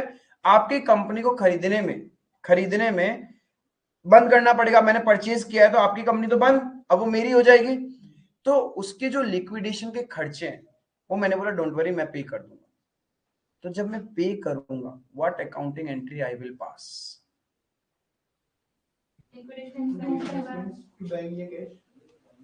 मैं अपने बुक्स में एंट्री करूं लिक्विडेशन एक्सपेंस टू बैंक, मेरा कोई खर्चा है क्या ये, उसके इक्विटी शेयर मैंने ये बोला I am the transferee company, you are the transferor company, ठीक है, मैं आपको खरीद रहा हूं, परचेज कंसिडरेशन वगैरह सब डिसाइड हो चुका है। अब मैंने ये बोला चलो आपके लिक्विडेशन के खर्चे भी मैं पे करूंगा, यस, गुडविल टू कैश होगा एंट्री, या फिर capital reserve to cash, bank basically not cash, bank. या तो गुडविल ऑलरेडी पहले से है परचेज करने के टाइम में, तो गुडविल और बढ़ जाएगा, goodwill account debit to bank account, और if capital reserve, capital profit हुआ था तो वो क्या हो जाएगा, कम हो जाएगा, capital reserve account debit to bank. Clear है ये चीज। तो ये दो ही एंट्री होता है, दिमाग में सेट है, ओवरव्यू क्लियर है चैप्टर का, इससे ज्यादा कोई थ्योरी नहीं है इस 14 के अंदर में, प्योर प्रैक्टिकल ओरिएंटेड है। यहां बस आपको कमांड रखना एग्जाम में, समझना है मर्जर है या परचेज, बताओ कैसे समझेंगे, कैसे पता चलेगा तो बार्गेनिंग है या नहीं है? बाइंग सेलिंग मतलब 90% वाला देखेगा। 90% नॉर्मली देखने का जरूरत नहीं पड़ेगा क्योंकि नॉर्मली क्वेश्चन में दिखेगा नहीं। बुक वैल्यू में यदि जा रहा है तो वहां चेक कर लो क्या मर्जर है क्या, और इक्विटी वाले को सिर्फ हम इक्विटी ही दे रहे हैं, ना तो उनको प्रेफरेंस दे रहे हैं, ना ही हम कैश दे रहे हैं, ना कुछ और दे रहे हैं, सिर्फ इक्विटी को इक्विटी ही दे रहे हैं, मतलब वो केस मर्जर का है और कोई भी मार्केट वैल्यू की बातें ही नहीं हो रही है। क्योंकि मार्केट वैल्यू आते ही तो वो क्या हो जाएगा, in the nature of purchase हो जाएगा। क्लियर है ये चीज? आई बात समझ में? आज छोटे छोटे इलस्ट्रेशन से चालू करते हैं प्रैक्टिकल, ताकि समझ में आना स्टार्ट होगा कि चैप्टर बोल क्या रहा है।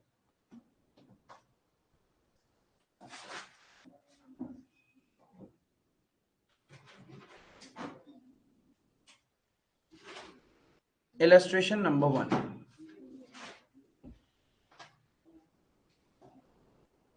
इलस्ट्रेशन नंबर 1 आपके बुक में दो जगह होगा, एक होगा एमालगमेशन का पूरा चैप्टर और एक होगा AS 14 बोल के अकाउंटिंग स्टैंडर्ड। ठीक है, डोंट वरी, AS का जो क्वेश्चन है ऑलरेडी मैंने शायद क्वेश्चन बैंक में कंपाइल करके डाला होगा और इसके जो चैप्टर के क्वेश्चन है वो यहीं पे।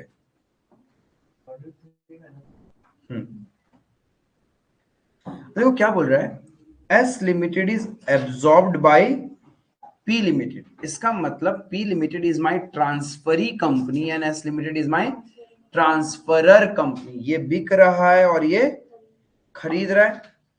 gives the following information on the date of absorption। ठीक है, amalgamation in the nature of purchase। अब क्या क्या इंफॉर्मेशन दिया है उसके बुक्स में, सन्ड्री एसेट्स है 13 लाख का, शेयर कैपिटल में इक्विटी शेयर्स है 5000 और प्रेफरेंस शेयर्स है 2000, रिजर्व्स पड़े हैं 3 लाख रुपए के, डिबेंचर्स 2 लाख का, ट्रेड पेबल्स 1 लाख रुपए का। नीचे एडिशनल इंफॉर्मेशन में क्या लिखा है,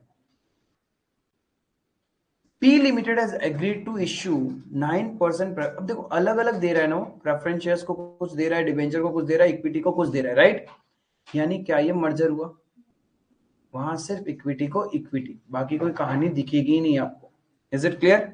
दूसरा कुछ पेमेंट की बात ही नहीं आएगी, तो वहां प्योर प्लस होता है। अब यहाँ पे हमें परचेज कंसिडरेशन निकालना है। जब हम परचेज कंसिडरेशन निकालते हैं यानी हम किसका पेमेंट को देखते हैं, ओनर को, सिर्फ मालिक को जो चीज पे किया है हम वही देखेंगे। मालिक में कौन कौन आता है?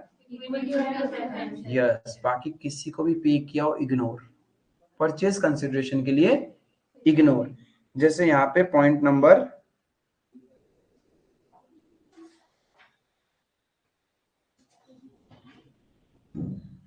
2 and 4। 2 क्या बोल रहा है, issue debenture holder in S limited 8% mortgage debenture at 96। मैंने क्या बोल रहा है, ये किसका डेटा है? ये S लिमिटेड का डेटा है।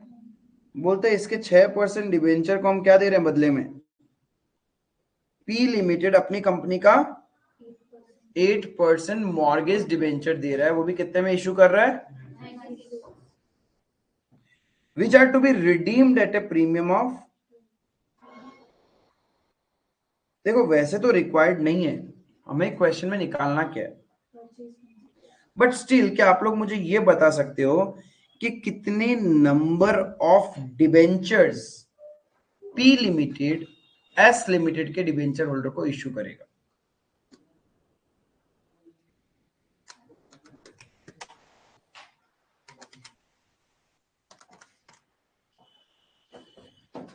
How many number of debenture will be issued by P limited to the debenture holder of S limited?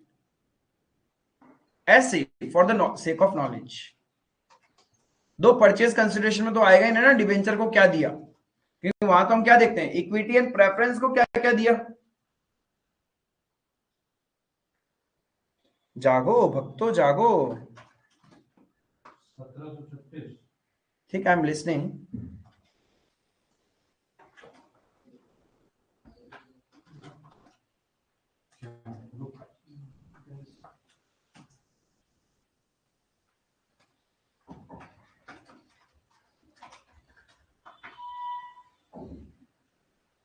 ये तो 2036 2083।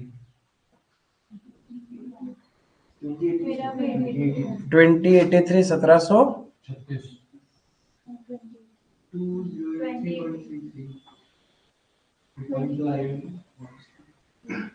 2500 डिबेंचर्स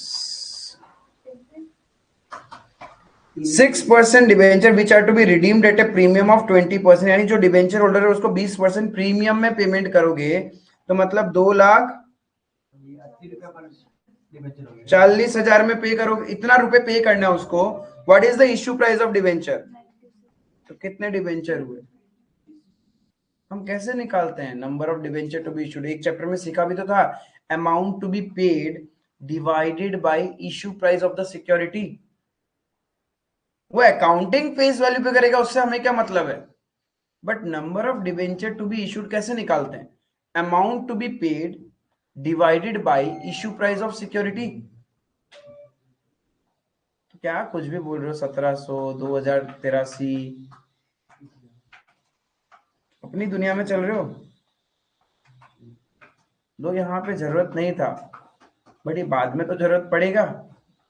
जब आपको ट्रांसफरी कंपनी का बुक्स बनाने बोल देता अभी, आपकी बैलेंस शीट की तो हैप्पी बर्थडे हो जाती। अब उसमें कुछ भी पेमेंट करके आते उनको और बैलेंस शीट में दिखा के आते कि ट्रांसफरी कंपनी के बैलेंस शीट के लायबिलिटी साइड में नॉन करंट लायबिलिटी में लॉन्ग टर्म बोरोइंग्स में दिखता है आपका 8% मॉर्गेज डिबेंचर कितने 2083। खत्म, कहानी वहीं खत्म। समझ में आया ना? अरे भूल क्यों जाते हो पुराने चैप्टर्स, समझ ही नहीं आता मेरे को। बायबैक में भी तो कर रहे थे, number of securities to be issued. क्या हो गया है तुम लोगों को? चलो वैसे भी हाँ 8% मॉर्गेज ये डिवेंचर का नाम है। वो तो ठीक है, तो इशू नहीं है। जो 20% प्रीमियम पे दे रहा है वो भाई 6% debenture in S limited which are to be redeemed at a premium of 20%, यानी जिसका रिडम्पशन मुझे करना है वो किस वैल्यू पे करोगे? 20% ज्यादा में रिडम्पशन करोगे तुम। तो 96 वाले को 20% प्रीमियम पे इशू किसने कहा 96 is the value of debenture? It is the value eight which issued by P limited. P limited का हो सकता है फेस वैल्यू 100 रुपए होगा। पी लिमिटेड ने अपने डिवेंचर एस लिमिटेड वालों को दिया और बोला कि हमसे ले लो हमारे डिवेंचर 96 रुपीज में, बस वही बोला। दो इस पॉइंट का कोई रेलेवेंसी नहीं है, बिकॉज आपसे क्या निकालने बोला है? क्या परचेज कंसिडरेशन में आपने डिवेंचर होल्डर को क्या पे किया देखते हैं क्या? किसको देखना है? Equity and preference, that's it. मालिक को जो दिया है वही आपका परचेज कंसिडरेशन होता है। क्लियर है? तो यहाँ पे मालिक को सबसे पहले पॉइंट में क्या दिया है? To issue 9% preference shares of 100 each in the ratio of 3 shares of P Limited for 4 preference shares in S Limited, यानी 4 के बदले में 3 प्रेफरेंस शेयर मिलेगा पी लिमिटेड का। Total number of preference shares कितने हैं? 4 के बदले में वो अपनी कंपनी के 3 प्रेफरेंस शेयर्स देगा, दैट टू 9% वाला। वैल्यू वाइज तो उतना ही रहेगा, नंबर ऑफ प्रेफरेंस शेयर्स अलग होंगे। नंबर ऑफ प्रेफरेंस शेयर्स कितना होगा? बट वैल्यू वाइज कितना आ रहा है? सेम कैसे हुआ? एक कम दे रहा है ना, 1.5 लाख रुपए। फायदा है भाई, अपने को क्या है, अपन तो खरीद रहे ना। पी लिमिटेड खरीद रहा है एस लिमिटेड वाले को, और एस लिमिटेड के प्रेफरेंस शेयर्स को बोला कि हम आपको क्या करेंगे, हमारी कंपनी के 3 प्रेफरेंस शेयर्स दे देंगे, आपके 4 के बदले में हमारी कंपनी के 3 मिलेंगे। लेकिन आपके पास पहले 7% वाला था, अभी हम कौन सा दे रहे हैं? डिविडेंड रेट भी तो ज्यादा है। वो एग्री कर गए, बोले ठीक है आज 50,000 कम मिल रहा है, कोई बात नहीं, बाद में डिविडेंड ज्यादा मिल जाएगा। क्लियर है? ये तो हो गया इसका। व्हाट अबाउट इक्विटी वालों का? कैश देंगे 20 रुपए पर शेयर, यानी टोटल शेयर्स है 5,000, इतना तो देना ही है। प्लस और क्या देंगे? for 5 shares, 525 यस, तो टोटल शेयर्स कितने हैं? 6000 5000 है, 5 के बदले में 6 दे रहा है ना, 6000 इतना देगा, वो भी किस वैल्यू पे? 125 125 रुपए में देगा वो। तो टोटल वैल्यू कितना आ गया? 7.5 और 1 8.5 लाख रुपए। इसकी टोटल बात करूं तुम्हें, यही तो इक्विटी वालों को दिया आपने, और ये दिया प्रेफरेंस वालों को, तो आपने टोटल कितना पे कर दिया? 10 लाख रुपए purchase consideration. This is my purchase consideration, whatever amount paid to the equity and preference shareholder। अब उनको बदले में आप चाहे इक्विटी दो, चाहे प्रेफरेंस दो, चाहे कैश दो, चाहे एसेट दो, जो देना है तो फर्क नहीं पड़ता है, बट हमें सिर्फ इक्विटी और प्रेफरेंस को हमने क्या क्या पे किया वही देखना होता है। समझ में आया? डिबेंचर कैलकुलेट करना समझ में आया? ठीक है, दिमाग में रहेगा, amount to be paid divided by issue price of securities होता है हमेशा। और नहीं याद तो अपने पुराने चैप्टर्स के नोट्स को खोलना, वहां पे कहीं ना कहीं लिखा हुआ मिल जाएगा आपको। ठीक है, इसका प्रेजेंटेशन ये सब अपन ने डिस्कस नहीं किया अभी तक। ठीक है, चलेगा।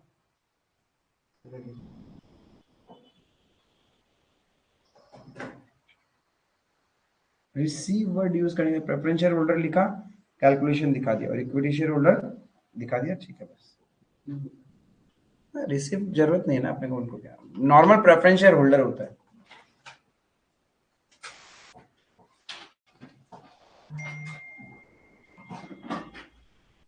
ठीक है, स्टैंडर्ड प्रेजेंटेशन आप लोग ऐसे भी कर सकते हो। जैसे पॉइंट नंबर 1 का टोटल 15 लाख, नेक्स्ट में सारे लगेगा टोटल कैसे होगा? थोड़ा ये अलग कॉलम में। हाँ, तो क्योंकि ये तो कुछ नहीं है, हमने क्या किया कि आपने प्रेफरेंस वालों को पेमेंट टू प्रेफरेंस शेयर, उनको क्या दिया बदले में? बदले में प्रेफरेंस शेयर ही दिया। कितने दिए वो वर्किंग निकाल लिया और मल्टीप्लाई बाय रुपीस। स्टैंडर्ड क्या चीज? हाँ, स्टैंडर्ड प्रेजेंटेशन तो यही है ना कि 7% प्रेफरेंस शेयर वालों को हम 9% प्रेफरेंस शेयर दे रहे हैं, वो भी कितने दे रहे हैं वो वर्किंग बता दिया और इनटू मनी कर दिया, तो वैल्यू मिल गया आपको। This is the standard presentation.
Number 2 देखो,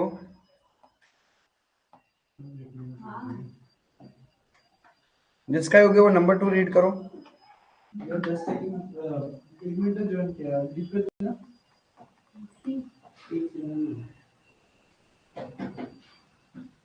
पुस्तिका नहीं है आज, क्यों? तुम लोग तो बोला था ये मॉड्यूल खत्म करवा दो पहले पूरा। हम कवर से निकाल के रखा, लेकिन लिख नहीं। बहुत बढ़िया। ये लेके जाना है।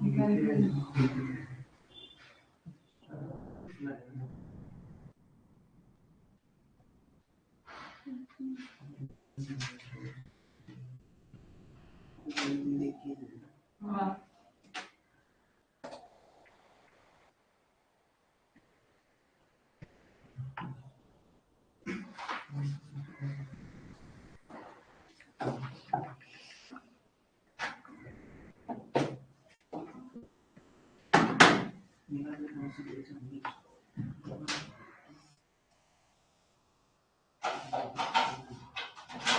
तुम तो जो दो ही चैनल शेयर कर सकते हो, कितना दूर दूर बैठे हो। वो दूर चला गया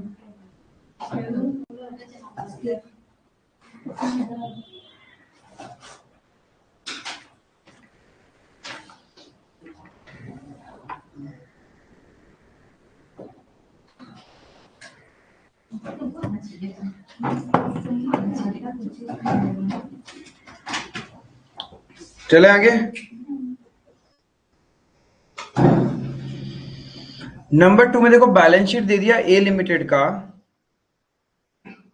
और नीचे क्या बोला है, calculate purchase consideration. B limited agreed to take over the assets and liabilities on the following terms and condition. B limited खरीद रहा है ए लिमिटेड को, तो बी लिमिटेड हो गया हमारा transferee company, where is A limited transferor company. ठीक है, तो परचेज कंसिडरेशन निकालना है, तो क्या बोल रहा है, बी लिमिटेड डिस्चार्ज करेगा 15% debenture at a premium of 10% by issuing 15% debentures of X limited. ठीक है, कोई बात नहीं है। बी लिमिटेड बोलता है हम डिवेंचर होल्डर को 10% एक्स्ट्रा करके पे करेंगे, वो भी एक्स लिमिटेड के डिवेंचर्स दे देंगे।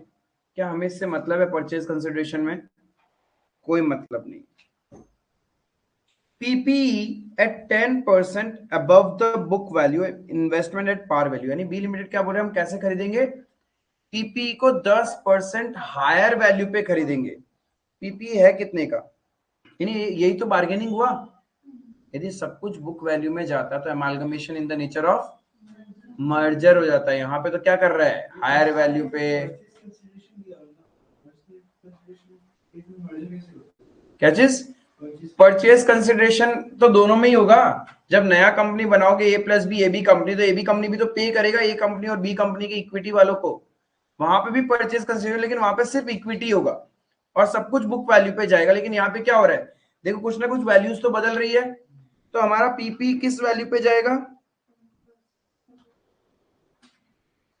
पीपी का कंडीशन क्या है, 3250, 10% अबव बोले तो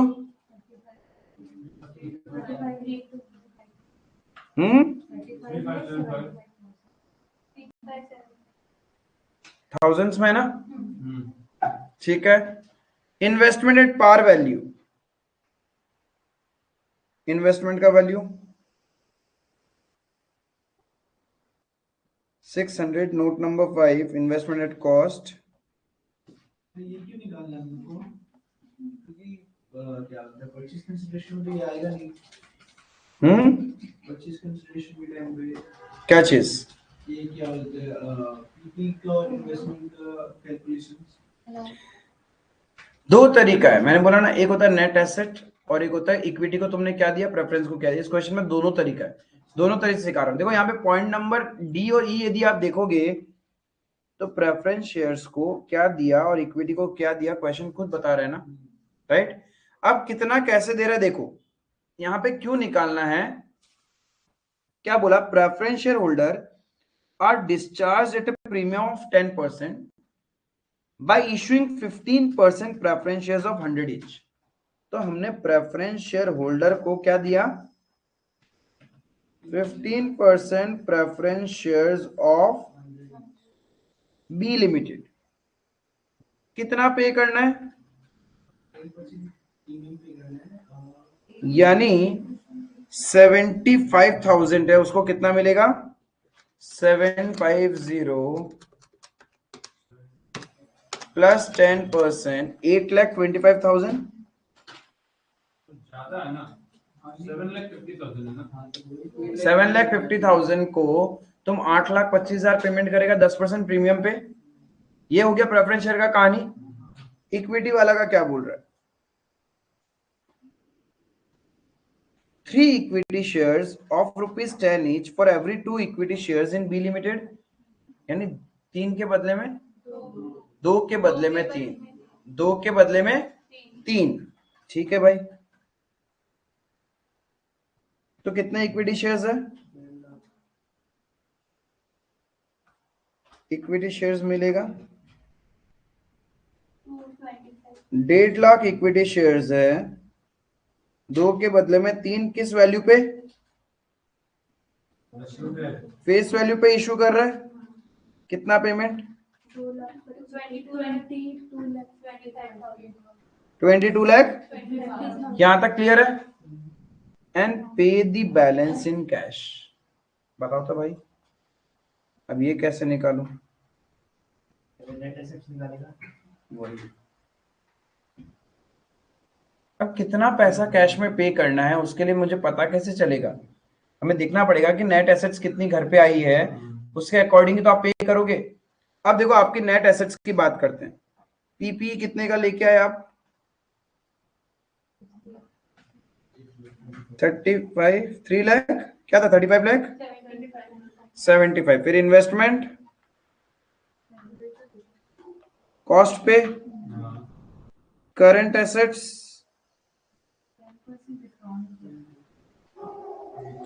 10% कम। करंट एसेट्स है कितने का? हाँ, झूठे 2 लाख। ये तीनों ही तो करंट एसेट्स में आता है। हाँ, तो कितने में लेके आ रहे हैं? 39,15,000। अबे 5 लाख का करंट है, 5 लाख का करंट एसेट्स है, 10% कम में लेके जाओगे बेशर्मो। हाँ, करो ना, अपनी मर्जी से जो करना है करो। आईसीआई भी अपनी मर्जी से करता है। फिर कितना का एसेट्स आया? एंड लायबिलिटीज एट,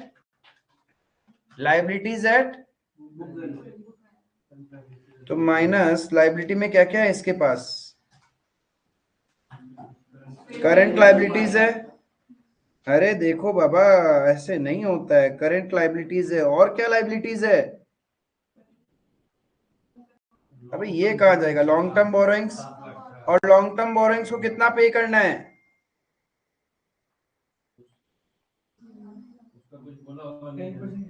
क्या नहीं बोला भाई, ये क्या बोला था? 10% एक्स्ट्रा करके पे करोगे उसको। एग्रीड वैल्यू पे तो होता है नेट एसेट, तो ये आपका कितना आ गया?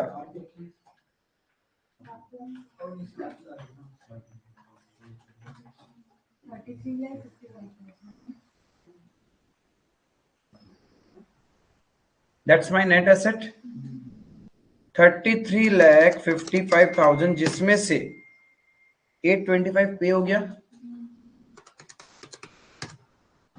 22,50,000 पे हो गया। कितना बच गया?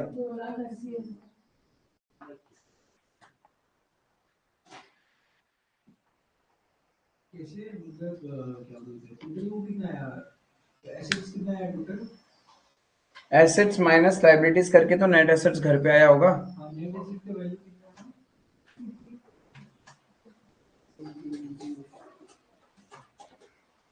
कितना है क्या बोलते हैं 335500 है मेरा नेट एसेट्स का वैल्यू और कितना ही तो पे करना है, यही तो तुम्हारा परचेज कंसिडरेशन है। This is your purchase consideration, total assets minus outside liabilities at agreed value. और ऊपर जो ये निकाला है क्या बोलते हैं अब इसके लिए तुमने क्या क्या पे किया? 2 जन को पेमेंट कर रहे हो, एक preference share holder, equity share holder. Preference share holder को तो 8,25,000 दे दिया। इक्विटी शेयर होल्डर को 2 चीज दे रहे हो, एक इक्विटी और एक कैश। इक्विटी दे दिया 22,50,000, बाकी बचा हुआ पैसा 280 कैश। समझे? हाँ, वही तो करना होता है परचेज कंसिडरेशन में। अरे पहले वाले क्वेश्चन में क्या था, डायरेक्टली बोल दिया था इक्विटी को इतना दे रहे हैं, प्रेफरेंस को इतना दे रहे हैं। लेकिन सेकंड वाले में क्या कर दिया, प्रेफरेंस का डायरेक्ट पता है बट इक्विटी का एक वैल्यू छुपा दिया क्वेश्चन कि इक्विटी को हम टोटल कितना दे रहे हैं नहीं बताया। बोला इक्विटी को इतना तो इक्विटी दे ही रहे हैं प्लस कैश भी दे रहे हो, अब कितना कैश दे रहे हैं वो कैसे निकाले। तो उसके बाद हमारे पास एक ही तरीका था, नेट एसेट मेथड। समझ में आया? क्लियर है? प्रेजेंटेशन दिखा देना।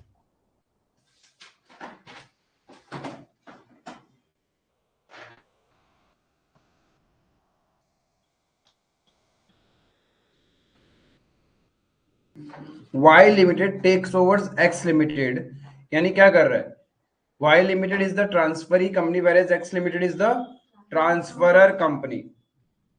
Debenture holder of X limited are discharged by Y limited at 10% premium by issuing 15% own debentures of Y limited. निकालना क्या है, क्या लेंगे, क्या नहीं काउंट करेंगे? क्लियर है यहां तक? नेक्स्ट पॉइंट क्या है,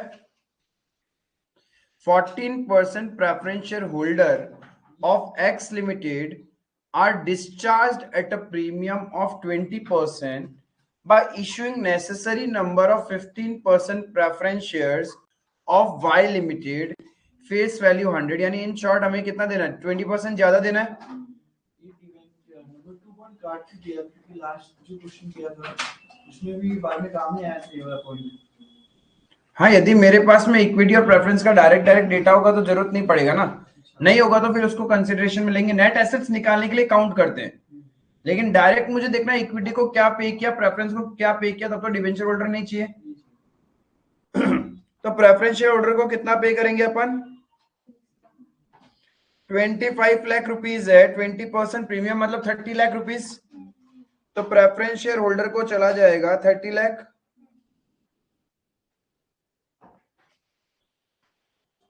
यहां तक क्लियर है? नाउ सी नंबर 4 अच्छे से. Intrinsic value per share of X limited is 20 and that of Y limited is 30. इसका मतलब मार्केट वैल्यू X की 20 रुपए और Y की 30 रुपए. यानी एक बात बताओ, X अपने आप को जब बेचेगा 20 रुपए से नीचे बेचेगा क्या? नहीं ना. तो X के नंबर ऑफ शेयर्स कितने, 7,50,000. इतने इक्विटी शेयर्स है ना, यानी वो कितना चार्ज करेगा, इतना रुपए. X तो इतना रुपए चार्ज करेगा ना, उसके total number of equity shares है 7,50,000 एंड मार्केट वैल्यू पर शेयर है 20 रुपए, तो इतना ही रुपए वो चार्ज करेगा ना, राइट? अब जब वो Y खरीद रहा है तो क्या उसको वो फेस वैल्यू में इश्यू कर देगा क्या? वो भी तो मार्केट वैल्यू में अपने शेयर्स इश्यू करेगा ना. यानी इतना रुपए पे करना है उसके लिए Y लिमिटेड तो इतने नंबर ऑफ शेयर इश्यू करेगा ना. If this is 7,50,000 into 20 is the total value to be paid to X limited, तो Y limited कितने नंबर ऑफ शेयर इशू करेगा, डिवाइड बाय 30. अब Y limited जो शेयर्स दे रहा है किस वैल्यू पे दे रहा है,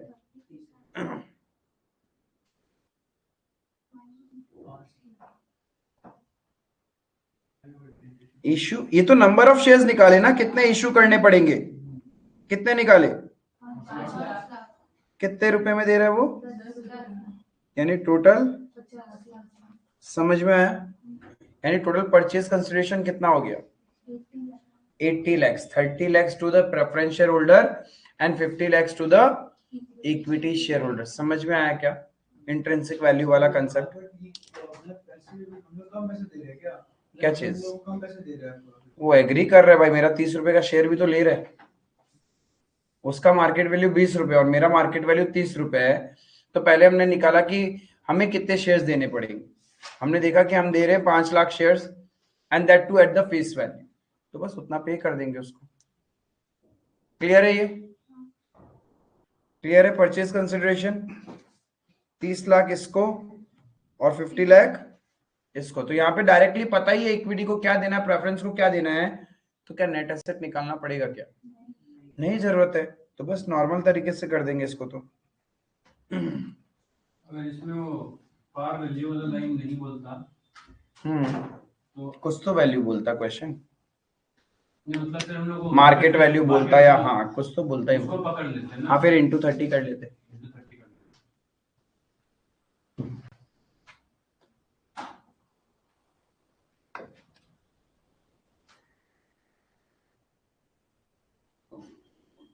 नंबर 4 देखना, जाके अच्छे से रिवाइज कर लेना, क्योंकि सारा क्वेश्चन का बेस यही है। जो आज परचेज कंसिडरेशन कैलकुलेट कर रहे हैं सब क्वेश्चन में डिपेंड करता है इसी पे। ये गलत तो सब कुछ गलत। Neel limited and Gagan limited amalgamated to form a new company on 1st of April. Following is the balance sheet of Neel limited and Gagan limited. क्या बोल रहा है, नील और गगन अमालगमेट हो रहे हैं, एक नया कंपनी बनाएंगे, हो सकता है नील गगन ऐसा कुछ बोल के बना ले, बट ठीक है दोनों अमालगमेट हो रहे हैं। अलग से नील लिमिटेड का बैलेंस शीट दिया हुआ है, गगन लिमिटेड का बैलेंस शीट दिया हुआ है। What is the requirement part? You are required to compute the equity and preference shares issued to Neel and Gagan limited. नया company Neel limited and Gagan limited को कितना इक्विटी शेयर्स और कितना प्रेफरेंस शेयर इशू करेगा, और आपको परचेज कंसिडरेशन भी बताना है। ठीक है जी, पहले फिर से पॉइंट्स पढ़ने पड़ेंगे। बैलेंस शीट के बाद क्या लिखा, following is the additional information, the assets of Neel limited and Gagan limited are to be revalued. पहले तो रीवैल्यू करना पड़ेगा। प्लांट एंड मशीनरी कितना हो जाएगा, 5,25,000 और बिल्डिंग 775। तो बदल दूं, यानी यहां क्या चल रहा है, मर्जर है क्या, ये परचेज है। ठीक है, अब ठीक है, ये तो ठीक है, चेंज करना है, और गगन को भी क्या करना है, चेंज कर देना है। 675 एंड, ठीक है। अब आगे क्या बोल रहा है, the purchase consideration is to be discharge as under. Purchase consideration कैसे देना है वही तो हमें नहीं पता। यहाँ क्या डायरेक्ट बोला है क्या, इक्विटी को ये दे दो, प्रेफरेंस को ये दे दो। यहाँ क्या बोला, परचेज कंसिडरेशन जो भी निकलेगा उसको आपको ऐसे ऐसे पेमेंट करना है, बट वही तो नहीं पता। तो क्या करेंगे, निकालना पड़ेगा। अब निकालने के लिए क्या करेंगे, नेट एसेट्स चाहिए मुझे। नेट एसेट्स कैसे निकाले, पहले नील का भी चाहिए और गगन का भी चाहिए। नील का पीपी का वैल्यू क्या हो गया, बदल गया ना, 525 एंड,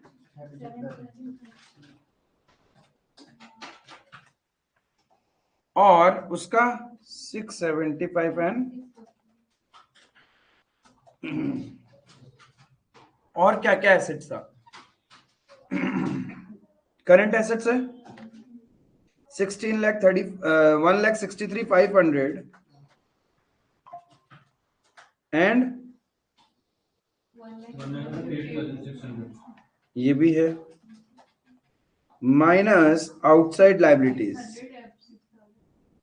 क्या चीज, अच्छा आउटसाइड लाइबिलिटीज में क्या है, 623,500 एंड,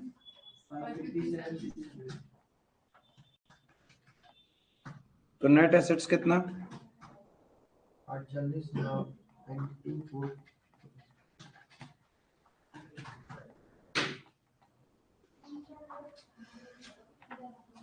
यहां तक ठीक है। अब एक चीज समझना, आगे क्या बोल रहा है, the purchase consideration is to be discharge as under, issue 24,000 equity shares of 25 each, fully paid up in the proportion of their profitability in the preceding 2 years। यानी क्या बोल रहा है, दोनों का पिछला 2 साल का जो प्रॉफिट है उस रेशियो में ये 24,000 इक्विटी शेयर इश्यू कर दो। उन दोनों का पिछला 2 साल का प्रॉफिट कितना है,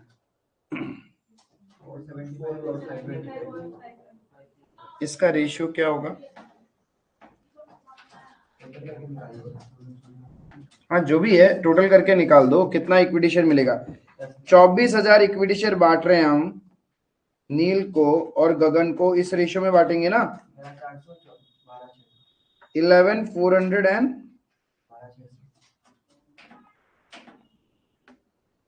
12,600, ये समझ में आया क्या? 19:50. क्वेश्चन क्या बोल रहा है, नया कंपनी 24,000 इक्विटी शेयर्स देगा नील और गगन को, लेकिन ये 24,000 किस रेशियो में बांटना है? In the ratio of profit of Neel and Gagan of preceding 2 years, पिछला 2 साल का जो उनका प्रॉफिट है उसके रेशियो में आप ये 24,000 इक्विटी शेयर्स बांट दो। बांट दिया। वैल्यू वाइज बात करूं तो ये वैल्यू वाइज आ जाएगा ना। अरे 25 रुपए में तो इश्यू कर रहा है, ये क्लियर है? तो कितना आ गया वैल्यू? 285 और 315. 2,85,000 एंड 3,15,000, ये क्लियर है क्या? 11,200 और plus 50%.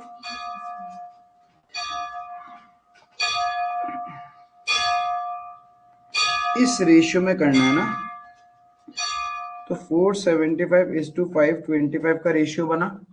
इसको तुम और छोटा कर लो, 19:20. 25 से डिवाइड होता है 19:21, तो 24,000 इंटू 19 डिवाइडेड बाय 40। क्लियर है?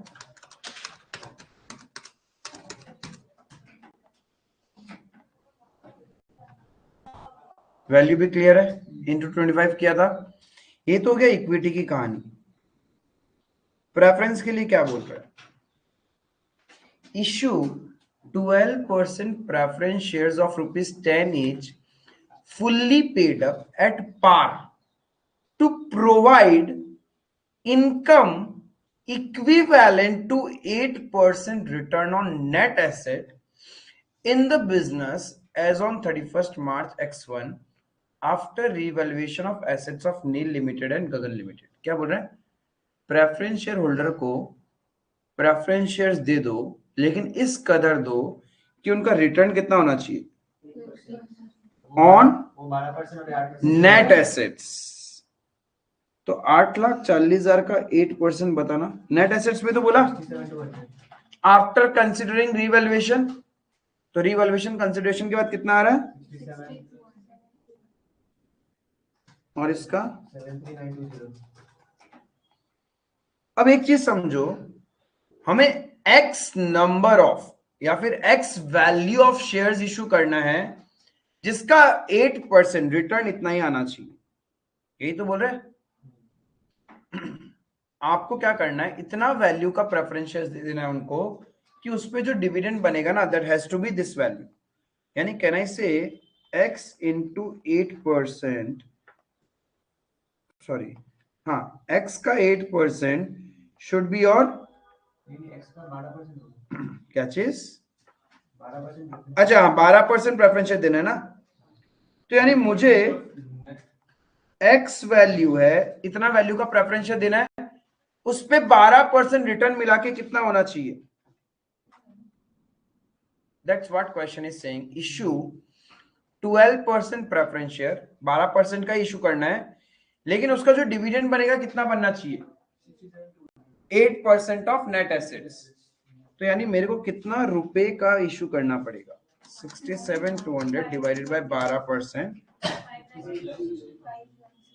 इतना नील को देना पड़ेगा और गगन को कितना देना पड़ेगा,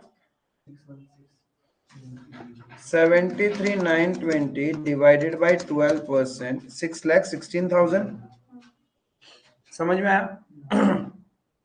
तो एक चीज समझो, नील गगन इक्विटी शेयर कितना रुपए का दिया, इक्विटी शेयर नंबर्स की बात करूं मैं, कितने कितने नंबर्स निकाले आपने, निकाला था ना कुछ, 24,000 को डिवाइड करके 19:21, 11,400 एंड 12,600। ये तो नंबर्स में हो गया, और रुपीस में बात करूं तो मल्टीप्लाई बाय 25, 2,85,000 एंड 3,00,000। अब बात करते हैं प्रेफरेंस शेयर्स, कितने नंबर ऑफ प्रेफरेंस शेयर्स देने पड़ेंगे, 56,000 और 61,600।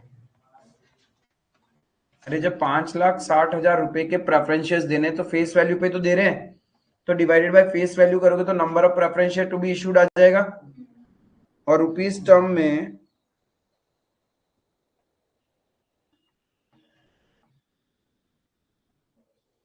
बस इसका टोटल कर लेंगे तो यही हमारा परचेज कंसिडरेशन है।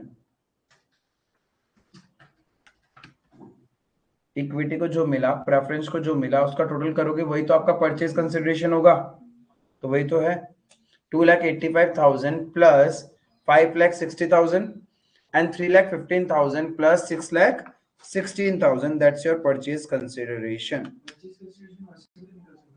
कहाँ से? करंट एसेट मेथड से। नहीं, नेट एसेट्स पे नहीं निकलता ना, आप सिर्फ उतना पेमेंट नहीं कर रहे, ज्यादा पे कर रहे हो आप। नेट एसेट्स का जरूरत पड़ा हमें सिर्फ इस पॉइंट की वजह से,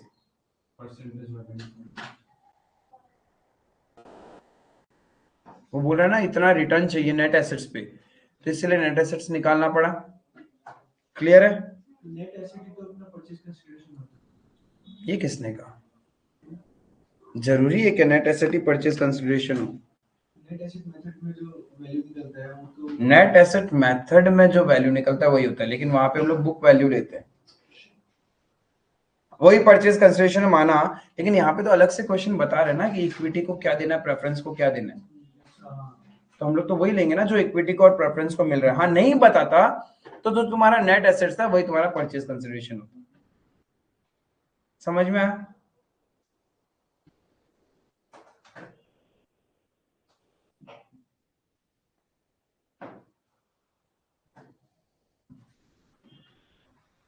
पहले नेट एसेट्स निकाला हमने,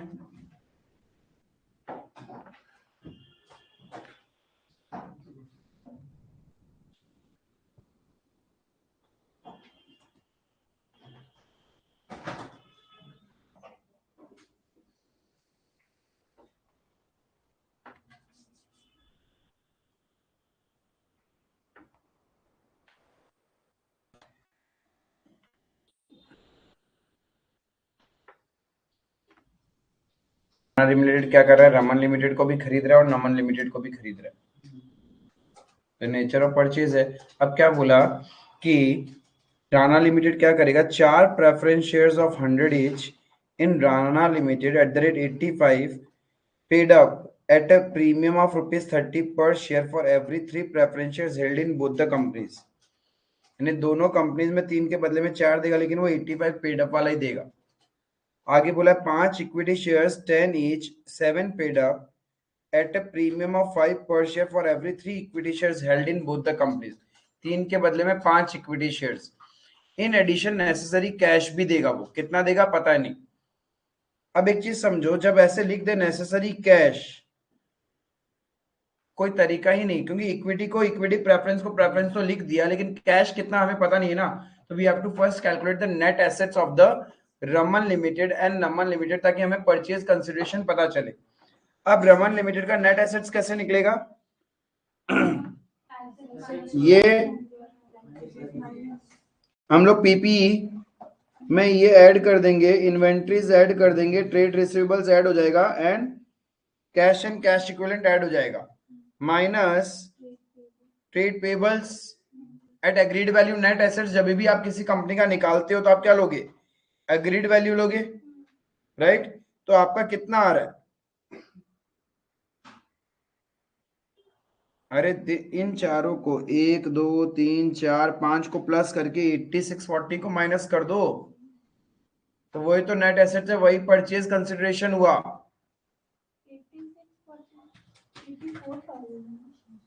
क्या चीज? अरे एग्रीड वैल्यू लेते हैं ना, रीवैल्यूड फिगर लेंगे। कितना आ रहा है? 16,65,220 आ रहा है। क्या चीज? 16,25,000 किसका? रमन लिमिटेड का क्या बोलते हैं वो करंट नेट एसेट्स 19,460। 19,460 बोला ना।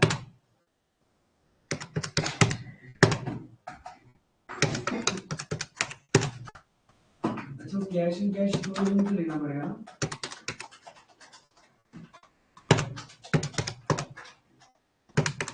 उन्नीस लाख 460 ना। मेरा 360 क्यों आ रहा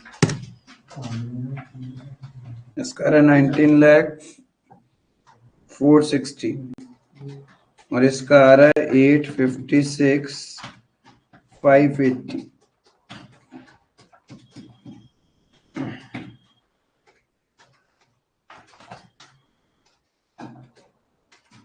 ये आया नहीं आया? Total assets minus outside liabilities.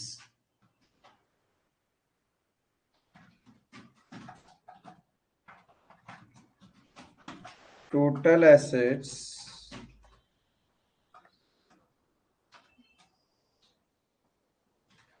Minus outside liabilities.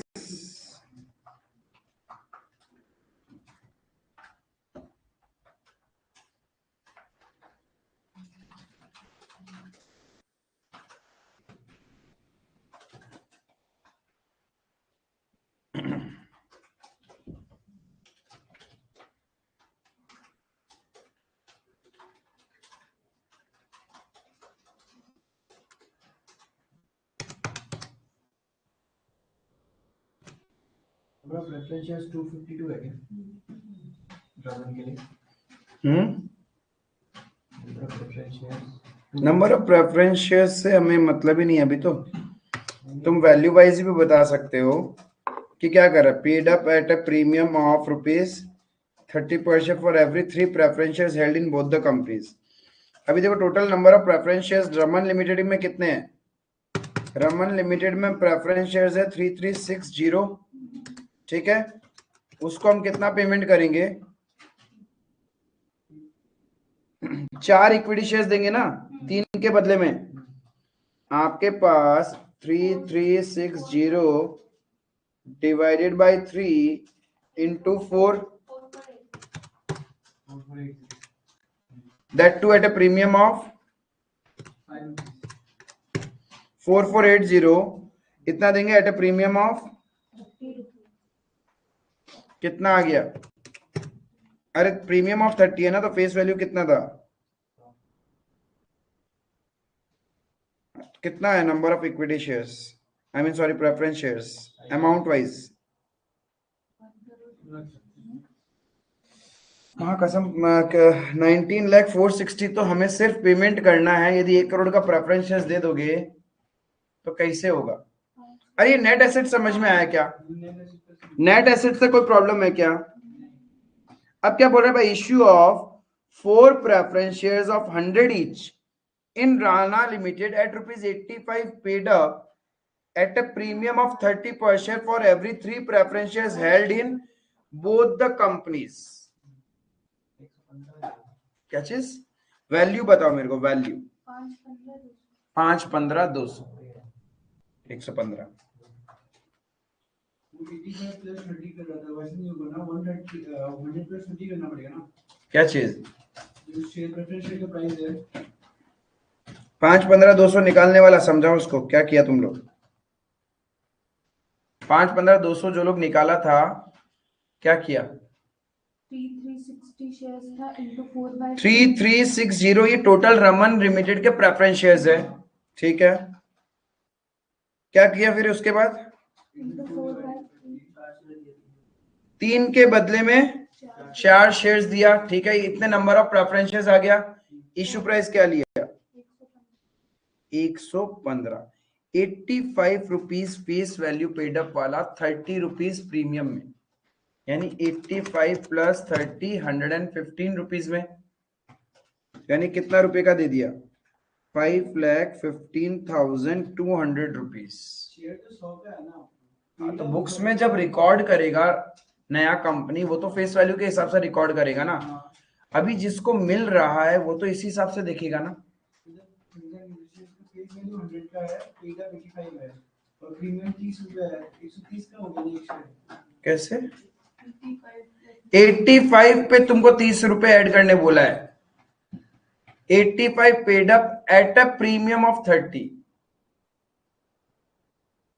तो 85 में 30 रुपए ऐड करोगे ना, फेस वैल्यू पे 30 रुपए ऐड करने थोड़ी बोला है। और उसका कितना आ रहा है नमन लिमिटेड? 257,600. सेम उसी तरीके से 1680 divided by 3 into 4 into 257,600। Similarly equity shares निकालो, 13,44,000 एंड 403,200. तो डिफरेंस जो भी है that has to be paid by cash.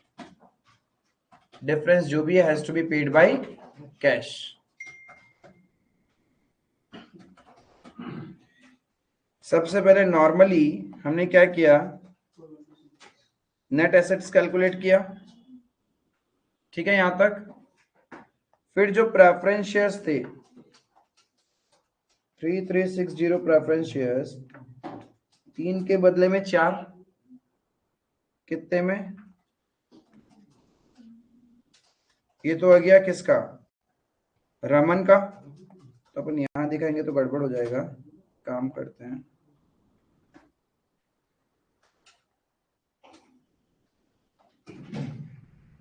इसका वर्किंग इधर नीचे कर लेते हैं।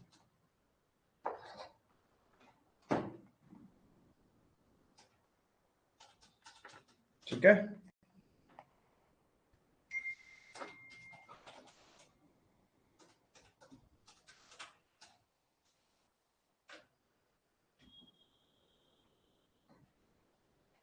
पांच मार्क में सिर्फ परचेज कंसिडरेशन कैलकुलेट करने आ गया।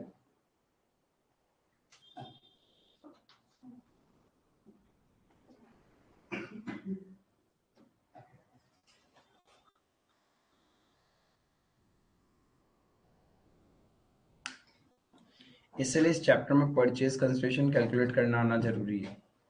यहीं पे तो सारा कहानी है। गुडविल कैपिटल रिजर्व तो आगे जाके जब ट्रांसफरी कंपनी अपने बुक्स में अकाउंटिंग करेगा तब जाके तो गुडविल कैपिटल रिजर्व का बात आएगा ना। अभी तक तो हम जस्ट वर्किंग नोट वाला काम कर रहे हैं, परचेज कंसिडरेशन कैलकुलेट कर रहे हैं।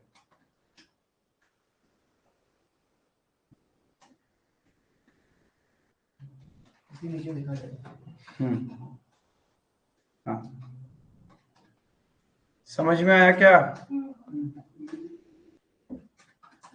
बाकी दूसरी करिएगा तो और क्या होगा? आज तो रिवाइज करना ही पड़ेगा आप लोग को, कुछ उसके पास बुक नहीं है, कुछ वैसे नहीं है तो प्रॉपर्ली नहीं। आज सिर्फ हमने परचेज कंसिडरेशन पे ही फोकस किया। Next class we will be seeing the books of transferor company and transferee company, तब जाके प्रॉपर क्वेश्चन सॉल्व करने की सिचुएशन में आएंगे। फिर से बोल रहा हूँ, यहाँ पे थोड़ा सा ट्रिगर पॉइंट रहेगा, मर्जर का केस है या फिर परचेज का है। परचेज होगा तो गुडविल कैपिटल रिजर्व आएगा। इफ स्टैट्यूटरी रिजर्व्स को लेके जाना है तो आपका एमालगमेशन एडजस्टमेंट रिजर्व आ जाएगा। मर्जर के केस में इक्विटी वाले को सिर्फ हम इक्विटी ही देंगे, राइट, कुछ और नहीं देंगे। फ्रैक्शन में तो कैश पे कर सकते हैं। एग्जिस्टिंग इक्विटी से ज्यादा इक्विटी दे दिया then it has to be adjusted through amalgamation adjustment account. ये ध्यान रखना। क्लियर है? इतना रिवाइज करोगे, नेक्स्ट क्लास में हम लोग क्या करेंगे और थोड़े से प्रॉपर्ली क्वेश्चंस करेंगे इन the books of transferor company and in the books of transferee company. ये तो कैलकुलेशन हो गया कि उन लोग अकाउंटिंग कैसे करेंगे वो सब देखेंगे। ठीक है, that's all for today, thank you.